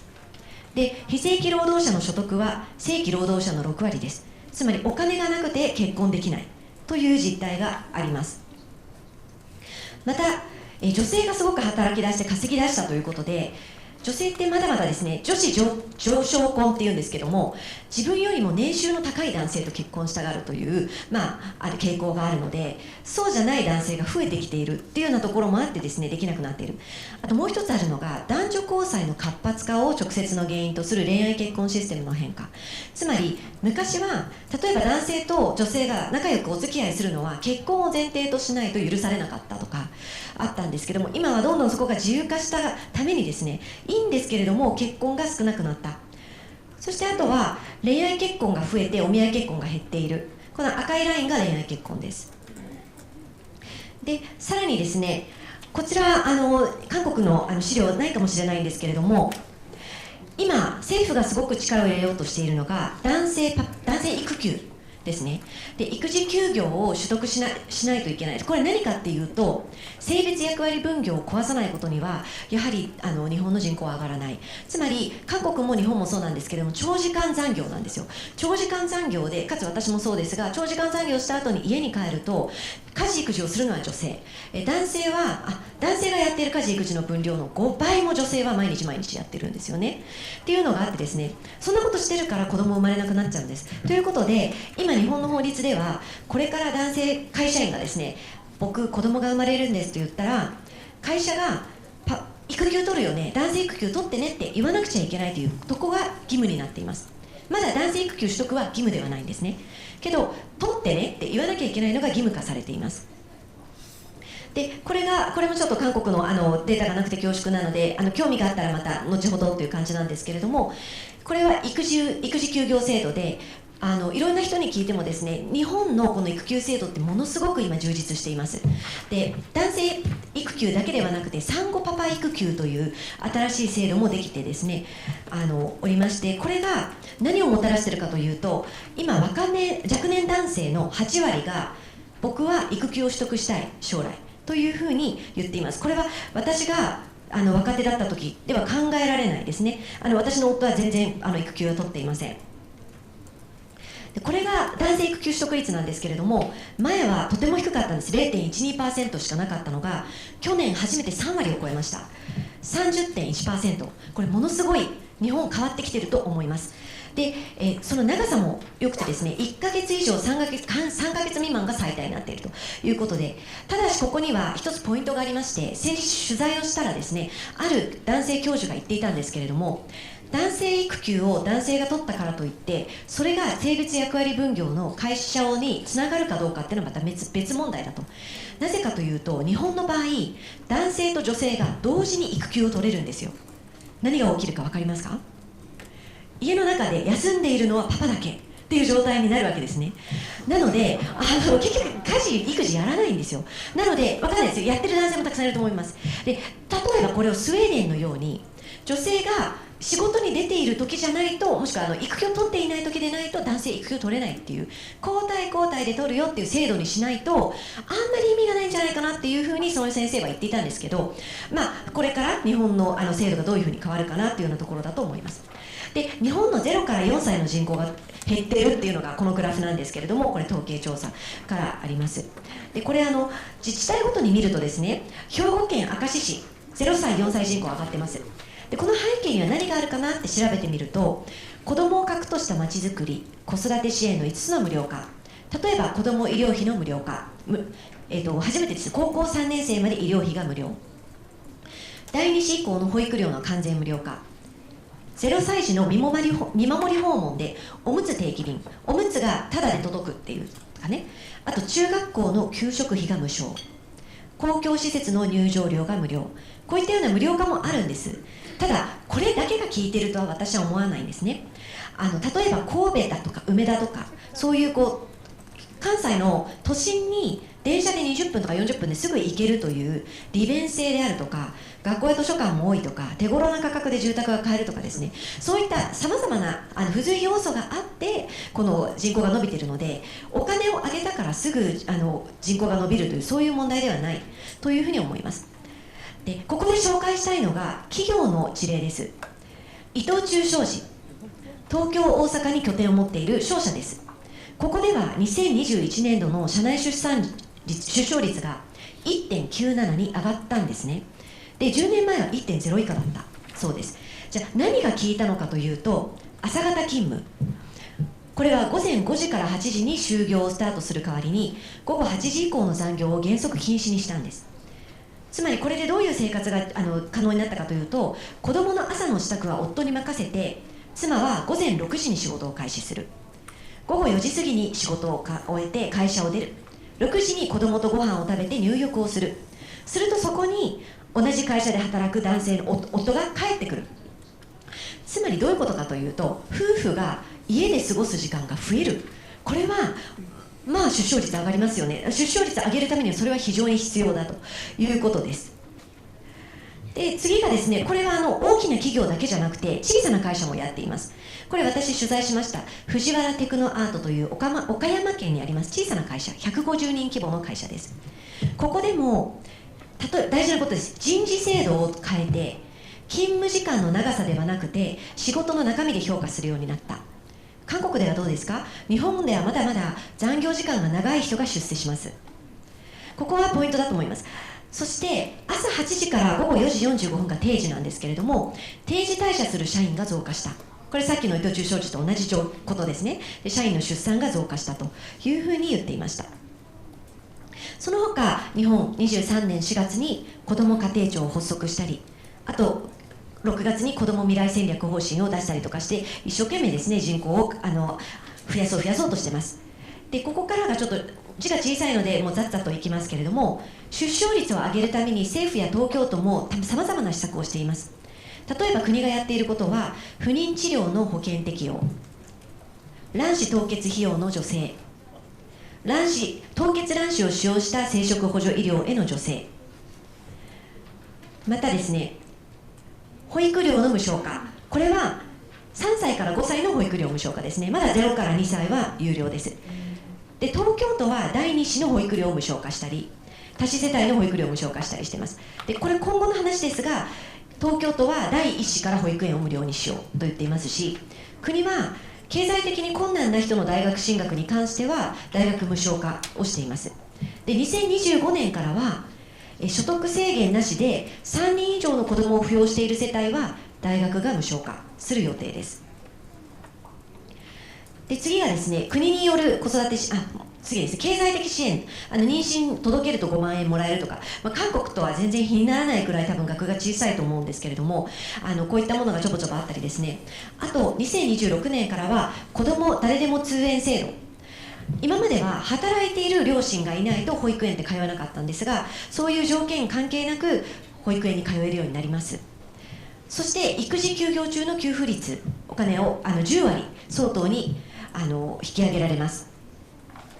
で今回ですね、こういう公的なデータだけじゃなくて自分の身の回りでもみんなどういうふうに考えてるのかなと思って、もう10代からもう5、60代までわっとアンケート取ってみました。そしたら短期間で182の回答、たったの182ですけれども顔の見える182人です。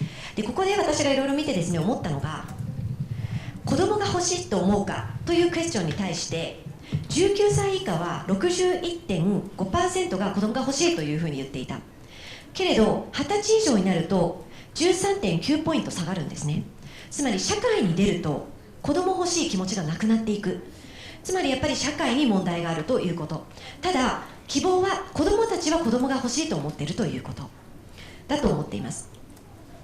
そして自由回答の欄とかも読んで思ったんですけれども、今日本の少子化解決のために必要とされているものは、日本や世界に対する希望、夢、展望、そして心理的安全性、そして自分への自信、精神面、金銭面の自信。私は子供を育てながらも仕事ができるという自信ですね。あとはパートナー、金銭面、精神面で信頼できる相手、家族、社会で、フランス人の社会学者のジャンビアールさんが、出生率は社会への信頼度を測る物差しだというふうに言っていて、まさにそうではないかなというふうに思っています。でもう一つちょっと付け加えたいのが、一社会学者が言っていたんですけれども、日本でなかなか子供が増えない理由2つある。1つが天の弱効果。子供は自分たちが産みたいから産むのであって、国家や行政に産めと言われたから産むのではないというふうに思ってしまう気持ち。そしてもう一つが結婚出産育児のネガティブ化。国家や企業が産めいうふうに支援対象とすることでですね、ああ子供を産むっていうのは大変なんだというふうに思ってしまうという効果があるというふうな論もあってですね、今日いろいろな議論のネタになるかなと思ってご紹介したいと思います。今日は貴重な時間いただきました。ありがとうございました。감사합니다. 네, 두 분의 인상 깊은 발제를 아주 잘 들었습니다. 시간이 저희가 생각한 것보다 조금 더 걸려서 점심이 약간 늦어지는 게 아닌가 걱정은 되는데 또 제 담당 세션이라 그런지 배도 한 곡 보고 이거 뭐 점심시간 좀 희생을 하면서 들어도 되지 않나 싶은 생각도 드는데요. 저희가 토론하기에 앞서 무대를 잠깐 정리를 하고 그 다음에 토론을 하도록 하겠습니다. 그리고 토론하는 무대 정리하는 동안 저출산 고령사회위원회에서 이번에 6월에 발표했던 저출생 대책과 관련한 책자를 좀 배포를 하겠다고 합니다. 혹시 한국 정책 이해에 대해서 좀 도움이 필요하신 분 있으면 책자 참고하시면 크게 도움이 될 것 같습니다. 감사합니다. 자, 그러면 이제 저희가 토론으로 또 넘어가 보도록 하겠습니다. 지금부터가 앞에 이제 기본적인 것에 대해서 좀 접수를 했다면 지금부터 토론이 또 이제 진짜 깊이 있는 내용을 들여다볼 수 있는 때가 아닌가 싶습니다. 아까 제가 소개드렸던 유혜정 한반도 미래인구연구원 연구센터장님 모시고 이 복잡한 문제의 실타래를 어떻게 풀어나갈지 한번 엿보는 얘기를 들어보도록 하겠습니다.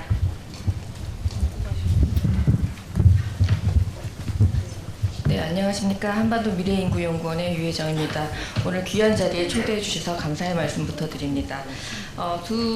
한국과 일본 양국의 이 발제를 들으면서 두 국가가 또 얼마나 이 심각한 사회적 도전 과제를 직면하고 있는지 깨닫게 되었는데요. 특히 일본 그 발표를 들으면서 한국의 사례를 듣는 게 아닌가라고 착각할 정도로 정말 비슷한 면을 많이 보았습니다. 근데 그 원인과 어떤 심층적인 이야기들을 살펴보면 상당한 부분 또 한국과 차이를 느껴볼 수가 있는데요. 그런 부분을 좀 중점적으로 인식하고 국가 특성에 맞게 해결책을 제시해 나가야지 이 문제를 타개할 수 있을 것으로 생각합니다. 일본은 한국보다 굉장히 빠르게 이 저출산 문제를 인식하고 정책을 여러모로 추진해 온 것으로 알고 있는데요. 한국이 일본보다 더 정말 빠른 속도로 그 저출산을 추월하고 있는 상황입니다. 그래서 오늘 발제해 주신 내용을 저는 한 3가지 측면에서 쟁점을 살펴보고 정책 대안을 제시하고자 합니다. 기자님께서 말씀하셨던 부분에서 제가 되게 인상 깊게 들었던 부분이 그냥 일단 아이를 낳으라는 정책으로밖에 보이지 않는다. 많은 엄마들이 그런 이야기를 한다라고 하셨는데 저도 그 부분에 대해서 굉장히 동의를 하고 있습니다. 정부의 관점은 아이만 낳아다오 이런 시그널이 있고 청년들은 무작정 낳을 수 없다라는 생각으로 이 출산을 거부하고 있다라고 느껴지거든요. 최근 많은 기관에서 이런 문제 때문에 저출산에 관련된 설문조사를 많이 실시하고 있습니다. 어떤 기관에서는 비출산의 의향이 굉장히 높게 나오기도 하고 어떤 기관에서 낮게 나오기도 하고 또 그 원인에 대해서도 순위가 굉장히 이제 뒤죽박죽 나오는 경우가 많은데요. 그것 자체가 저는 하나의 현상이라고 보여집니다. 굉장히 저출산에 대한 생각, 그러니까 내가 정말 출산할 것인가라고 물었을 때 대답하기가 굉장히 쉽지가 않습니다. 일단은 아니라고 대답했지만 내가 정말 안 낳을 거여서 안 낳는 건지 아니면 낳을 수는 있는데 일단 지금 상황을 고려했을 때 안 낳겠다라고 하는 건지 그래서 그 부정적인 응답 수치 자체를 표면적으로 보면 안 되고 그 안에 숨어있는 내용까지도 좀 잘 들여다봐야 된다고 생각을 하고요. 그리고 그 원인들이 이렇게 뒤죽박죽 섞인 이유는 개인마다 출산을 하지 않은 이유가 굉장히 다르고 그 이유가 다층적인 구조를 갖고 있기 때문에 그런 결과가 나타난다고 생각을 합니다. 그래서 예를 들어서 경제적인 문제가 가장 크다라고 해서 그게 해결이 된다. 정부가 그 부분을 먼저 해결해 준다라고 했을 때 저출산 문제가 반짝하고 해결되느냐라고 물으면 또 그건 아니거든요. 경제적인 문제를 굉장히 중요하게 생각하는 청년들도 있지만 그것이 아니라 사회 구조적인 문제, 어떤 가부장적인 문화, 어떤 기업에서의 문화 이런 것들 때문에 낳지 않겠다라고 생각하는 경우들도 굉장히 많습니다. 경제적인 수준이야 각기 그 기준이 굉장히 달라서요. 그걸 어느 정도 채워주느냐도 사실 맞추기가 굉장히 어렵고 그런 경제적인 부분을 채워진다고 했을 때 나머지 문제가 해결되는 것도 아니기 때문에 이런 원인에 대한 좀 다층적인 구조를 잘 해석하고 해결 방법을 찾아 나가야지 효과적인 정책이 나아질 것이라고 생각을 합니다. 그리고 상당 그 오랜 기간 동안 저희가 저고위가 맨 처음에 출범한 이후로 저출생에 관련된 정책들이 굉장히 기본 관점이 많이 바뀌어 오고 좀 더 어떤 여성의 관점에서 보는 부분, 청년의 관점에서 보는 부분들로 많이 발전해 왔다라고 생각을 합니다. 그럼에도 불구하고 여전히 어떤 출산을 권하는 시각에서는 벗어나지 못하고 있다고 생각을 하고요.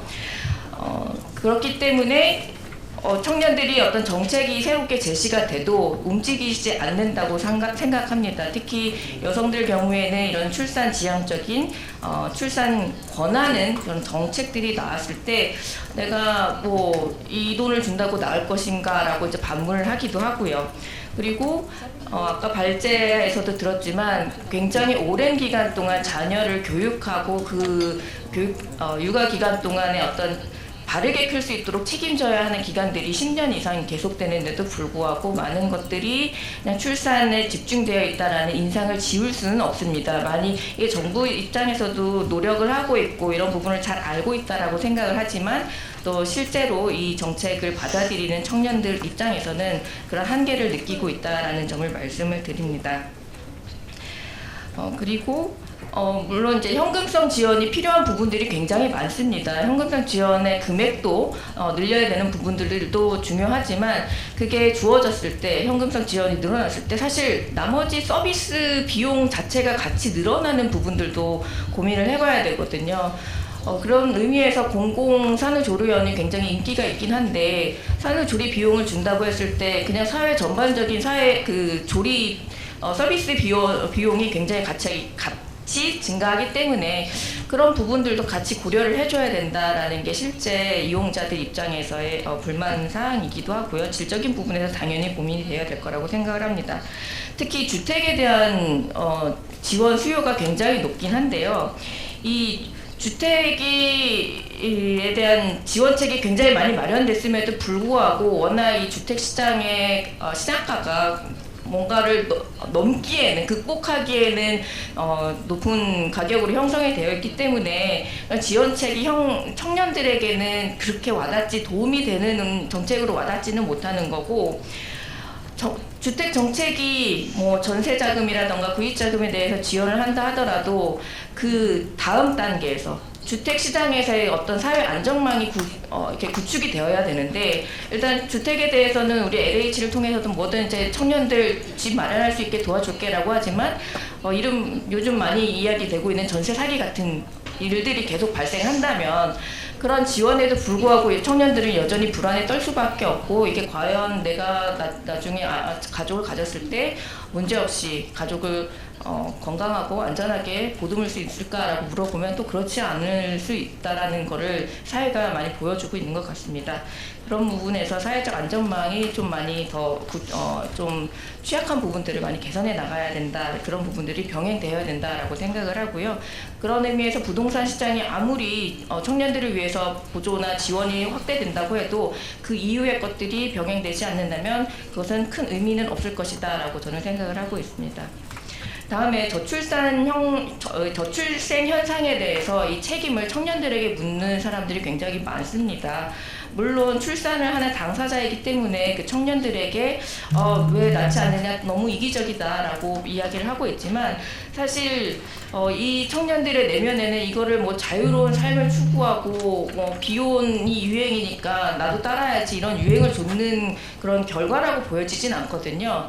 사실 뭐 옷처럼 의류 유행처럼 뭐 어떤 거를 입고 벗고 할 만큼 출산은 간단한 의사결정은 아니라고 봅니다. 굉장히 개인의 일생을 걸어야 될 만큼 중요한 의사결정이기 때문에 굉장히 많은 것들을 고민하게 되는데 그게 그냥 단순히 되게 가볍게 보고 청년들의 문화 되게 부정적인 빨리 타파해야 될 문화라고 보시는 경우들이 많은데 그게 아니라 청년들이 오히려 이제 많은 것들을 포기하는 것 중에 하나가 출산인 것으로 이해를 해야 되지 않을까 생각을 합니다. 이제 저 같은 경우는 결혼을 상당히 조금 늦은 시기에 했고 또 이제 자녀 이야기들을 주변에서 이렇게 왔다 갔다 하다 보면 사람들이 여러 가지 문제점이나 고민거리를 얘기했을 때 가장 포기하기 쉬운 게 출산인 거거든요. 왜냐하면 그러니까 출산 자체에 대해서 여러 가지 문제가 해결이 된다고 해서 낳더라도 그 다음에 문제들이 계속 발생하기 때문에 그거를 맞벌이 같은 경우에는 육아하면서 일도 해야 되고 그랬을 때 그때 차라리 낳지 말 걸 그랬다라고 이야기하는 게 그 모든 것들을 답변해주는 단면적인 사례라고 보여집니다. 특히 이 과정에서 저는 미디어의 역할도 중요하다고 생각을 하는데요. 정부에서 많은 정책들이 제시가 되고 또 이런 조사기관에서 청년들의 인식에 대해서 이렇게 설문조사한 결과를 내보낼 때 이게 청년들이 이런 식의 사고방식을 갖고 있어. 그런데 낳아야 돼라고 아이를 낳아야지 이 나라가 유지될 수 있어라고 사실은 메시지를 전달한다면 청년들은 거부감이 들 수밖에 없을 것 같습니다. 이게 굉장히 개인적인 사안이고 출산이라는 게 많은 개인적인 상황을 고려해서 결정하게 되는데 국가가 위험하기 때문에 내가 아이를 낳아야 돼? 그 전에 내가 너무 위험한데 생존 자체가 위험한데 그런 메시지를 주는 것 자체가 굉장히 오히려 역효과가 있다라고 생각을 하고요.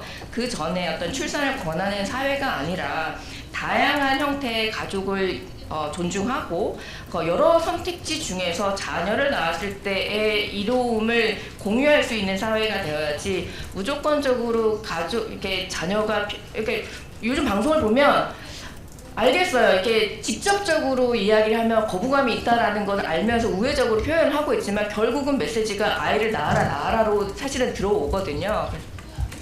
그런 부분에서 좀 다양한 형태를 모두 존중한다라는 의미를 더 담아서 이야기를 하면 청년들이 그러면 내가 여러 선택지 중에 저런 거를 할 수가 있고 그 출산이라는 선택을 하는 데 있어서 여러 가지 사회적인 불안감이라던가 위험 요소들이 국가가 앞장서서 해결해 준다라는 그런 시그널을 확신을 받아야지 출산을 선택할 수 있을 거라고 생각을 합니다.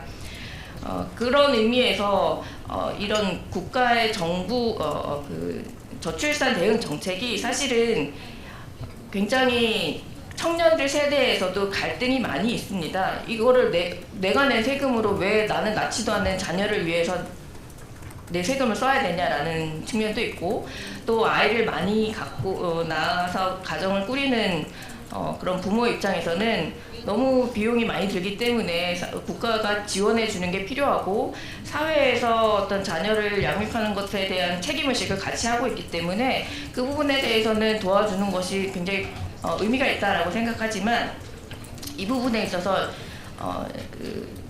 오히려 낳지 않는 청년들이 피해의식을 느끼는 경우도 있어요.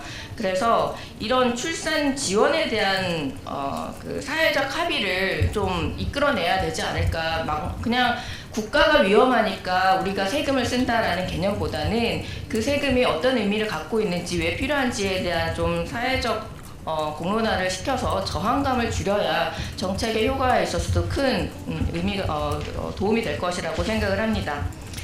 그리고 아무리 정부가 열심히 노력한다 해도 사실은 이게 실현되는 현장에서 잘 집행이 되지 않으면 굉장히 무용지물이거든요. 국가는 국가 나름대로 굉장히 그 20년 동안 많은 노력을 기울였다고 생각을 합니다. 그 과정에서 새로운 제도들도 많이 생겼고 지원의 폭도 대폭 늘어났다고 생각을 합니다. 그런 다른 나라와의 어떤 지원 제도를 비교해 보면 거의 선두권이라고 볼 수도 있을 정도로 제도 자체는 훌륭하게 잘 구축이 되어 있거든요. 그런데 이런 정책이 어떤 경직된 기업 문화라던가 어떤 기업의 구조적인 문제 때문에 집행되지 않는 경우가 굉장히 많습니다. 가장 대표적인 예가 육아휴직이 될 텐데요. 육아휴직은 법적으로 보장을 하고 있지만 아까 보셨다시피 실질적으로는 뭐 그렇게 이용할 수 있는 사람들이 많지 않고 OECD 평균보다 훨씬 밑도는 그런 상황입니다. 그래서 이런 정부의 제도 도입만으로는 한계가 있고 기업 안에서 정책 실효성을 높일 어떤 방안이 병행되어야 되는데 그 일본 같은 경우에는 지난번에 그 1000명 이상의 기업에서 남성 육아휴직 그 이용 비율을 공시하라는 의무 공시 비율 그런 정책이 이제 도입된 이후에 남성 육아휴직이 그래서 늘진 않았겠지만 그런 그 큰 변화가 있는 것으로 좀 이제 확인이 됐고요. 또 최근에 그 1000명보다 더 높게 강화해서 300명으로 이거를 추진하는 것으로 제가 알고 있는데 그런 식의 정책이 우리나라에도 필요하지 않을까. 이게 사실은 국가가 강제한다고 해서 기업이 움직이라는 법은 사실은 없거든요. 그래서 저희가 이제 많은 연구를 했을 때 근로시간 단축이라던가 어떤 뭐 이런 육아휴직이라던가 이런 것들이 도입이 됐을 때 과연 기업에 있어서도 생산성을 높이는 어떤 긍정적인 효과가 있는가, 기업 경영에도 도움이 되는가라는 것들을 이제 살펴보고 있고 많은 연구를 진행을 하고 있습니다. 저희 연구원에서도 얼마 전에 그 기업 대상 300개 기업 대상으로 얼마나 이 저출생 대응에서 많은 정책들을 추진하고 있고 이게 실질적으로 이용이 되고 있는지를 살펴봤는데요. 그렇게 수준이 높을수록 육아 지원과 같은 뭐 가족 친화 정책이 수준이 높을수록 기업의 1인당 매출액도 규모도 늘어나는 것으로 확인이 됐거든요. 그런 의미에서 이게 단순히 어떤 육아휴직이라던가 이런 것들이 기업의 입장에서 직원들에게 제공하는 시혜적인 복지제도가 아니라 생산성 제고를 위해서 굉장히 안정적이고 지속 가능성을 담보하는 투자라는 것을 이제 기업 CEO나 대표님들 그리고 그 위에 관리 부자급에서 인식을 바꿔야 이런 게 현장에서 잘 이루어질 수 있고 또 이런 기업에서의 작동이 활발하게 이루어질 때 한국이든 일본이든 저출산 문제를 빠르게 해결할 수 있을 것이라고 생각합니다. 이상입니다. 네, 얘기 잘 들었습니다. 아까 말씀 도중에 가장 포기하기 쉬운 문제가 출산이다라고 말씀을 하신 부분이 되게 공감이 되는 게 있고 안타까운 현실을 반영하는 것 같습니다. 자, 그럼 이제 마지막으로 요미우리 신문 히구치 이쿠코 선임연구원님께 얘기를 이어서 들어보도록 하겠습니다.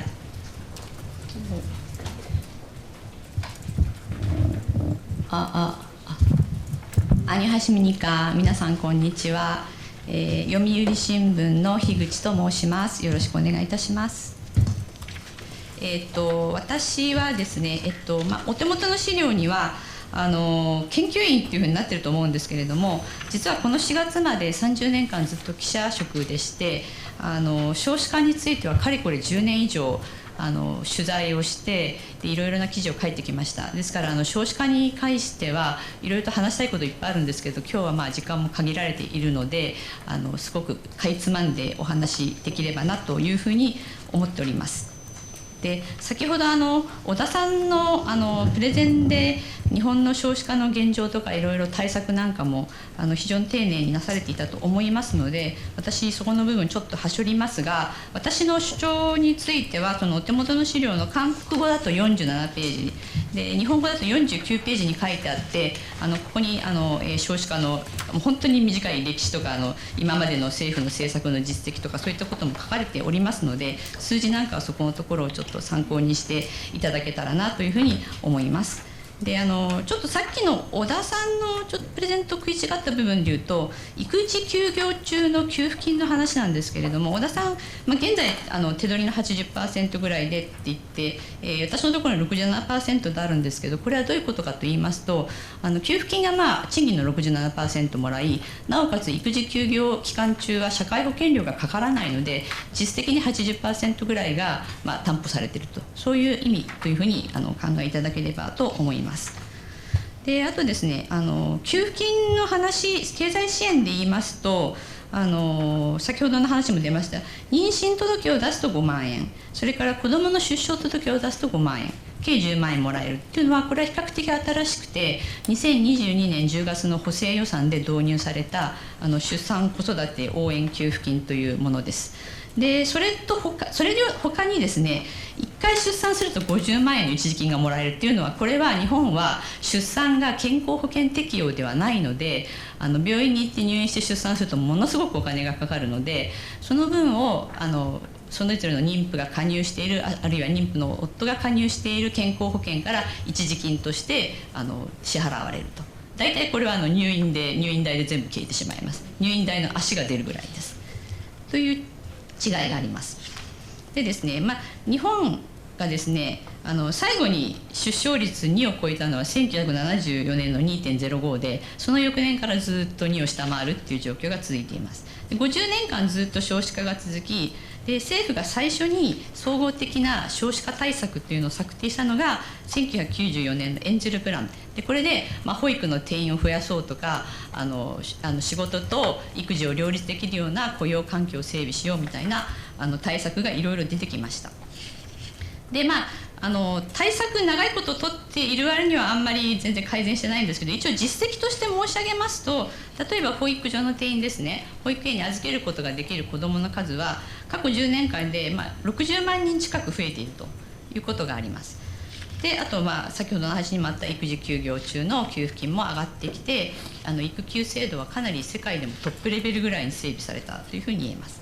でさまざまな給付金がありますし、職場においては短時間勤務制度とかフレックスタイム制度みたいなものが導入されて、ちょっとずついろんな企業に広まってきているという状況です。で韓国より遅いんですけれども、2019年の10月から幼児教育、それから保育3歳以上ですねも無償化されましたという状況ですが、合計特出生率は残念ながら、上がらなくてだんだんと下がっているという状況が続いております。でいろんな、これについては意見がたくさんあってですね、言われることは大体いつも同じなんですね。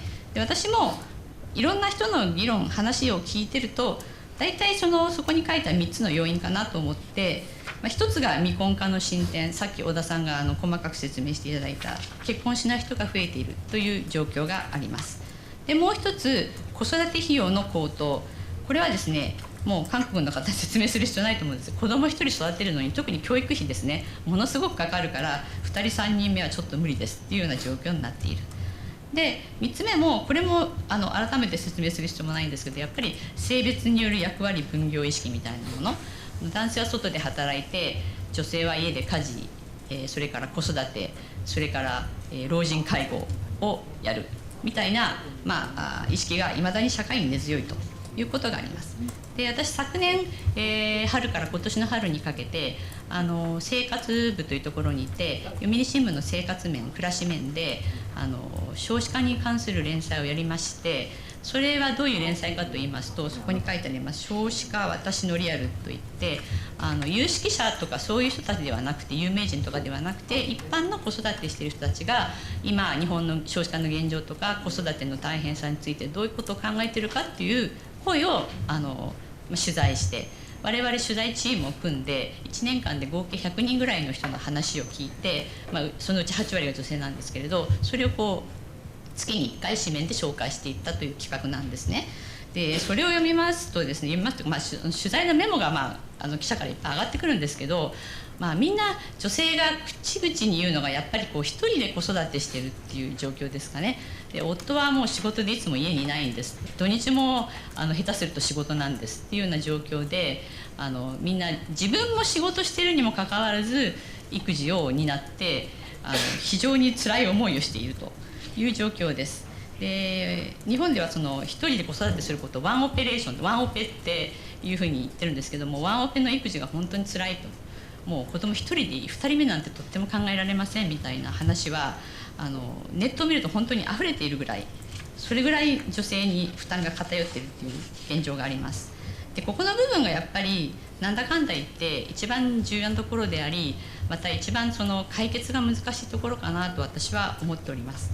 やっぱり人々の意識っていうのは変えようと思って変えられるものじゃないんですね。特に子供じゃなくても成人してもう何十年も生きていらっしゃる方、中高年層の方っていうのは人に言われてそう簡単に考えなんて変えられないものですから、そこを意識が問題であれば意識を変えるような政策を取るのはもちろん重要で、教育の現場なんかではやってるんですけれども、そこをやろうと思ってもなかなか効果は上がらないので、じゃあどうすればいいかっていう具体的な解決策みたいなところをちょっと一つ提案したいのは、これもなかなか難しいと思うんですけれど、やっぱり男性は外で働くべきだ、男は仕事が重要なんだ、長時間働いてこそ人は成長できるんだみたいな、そういう考え方の根本になっているのは長時間労働が可能な環境にあるわけですよね。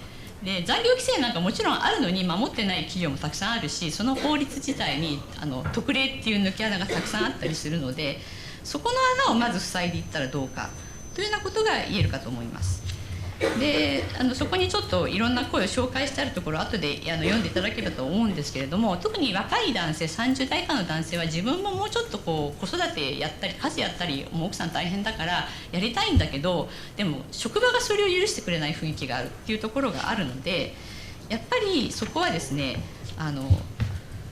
職場のその長時間労働が可能な環境を変えるっていうところから手を打つといいんじゃないかなと。で日本人っていうのは韓国は分からないんですけども、内側から変わるっていうことが非常に難しい社会なんですね。組織の内部からこれを変えましょうって言っても上からダメですってなっちゃうようなところがあって、どうしてもその外からわーっとこう変えろって言われて変えられるとか、もう法律とか制度が変わっちゃったからもう変わらざるを得ないとかっていう状況にならない限りなかなか変わらないので、そこに京都大学の柴田遥教授のお話を書いたんですけれど、日本の場合やっぱり残業した時の賃金の割増率っていうのを引き上げて、もう残業させると企業が明らかに損になるみたいな感じになるとか、今努力義務でしかないんですけれど、勤務間にある程度の時間を勤務間インターバルってもう本当に義務付けちゃうみたいなことをして、そうすると企業ももう働かせることが法律的にできなくなってくる。しょうがないからってあれですけど、みんな定時で帰るようになると、定時で帰ればもちろんみんな自由な時間ができて、それを何に使うかはもちろん自由なんですけれども、最近の若い男性は子育てにもうちょっと関わりたいという意識を持ってるから、男性たちは子育てを自ら多分やるようになるでしょうと。でそうすると子育てをすることが当たり前、男性も当たり前みたいな風景が社会の中に生まれてくると、それを見ているうちに人々の意識もだんだん変わってくるというような感じで、意識を変えるっていうよりはその外堀をこう固めてですね、枠を固めて、その中で行動が変わって、それから意識が変わるみたいな、そういう順番でいくのが多分日本は有効なのかなと私は考えております。以上です。ありがとうございます。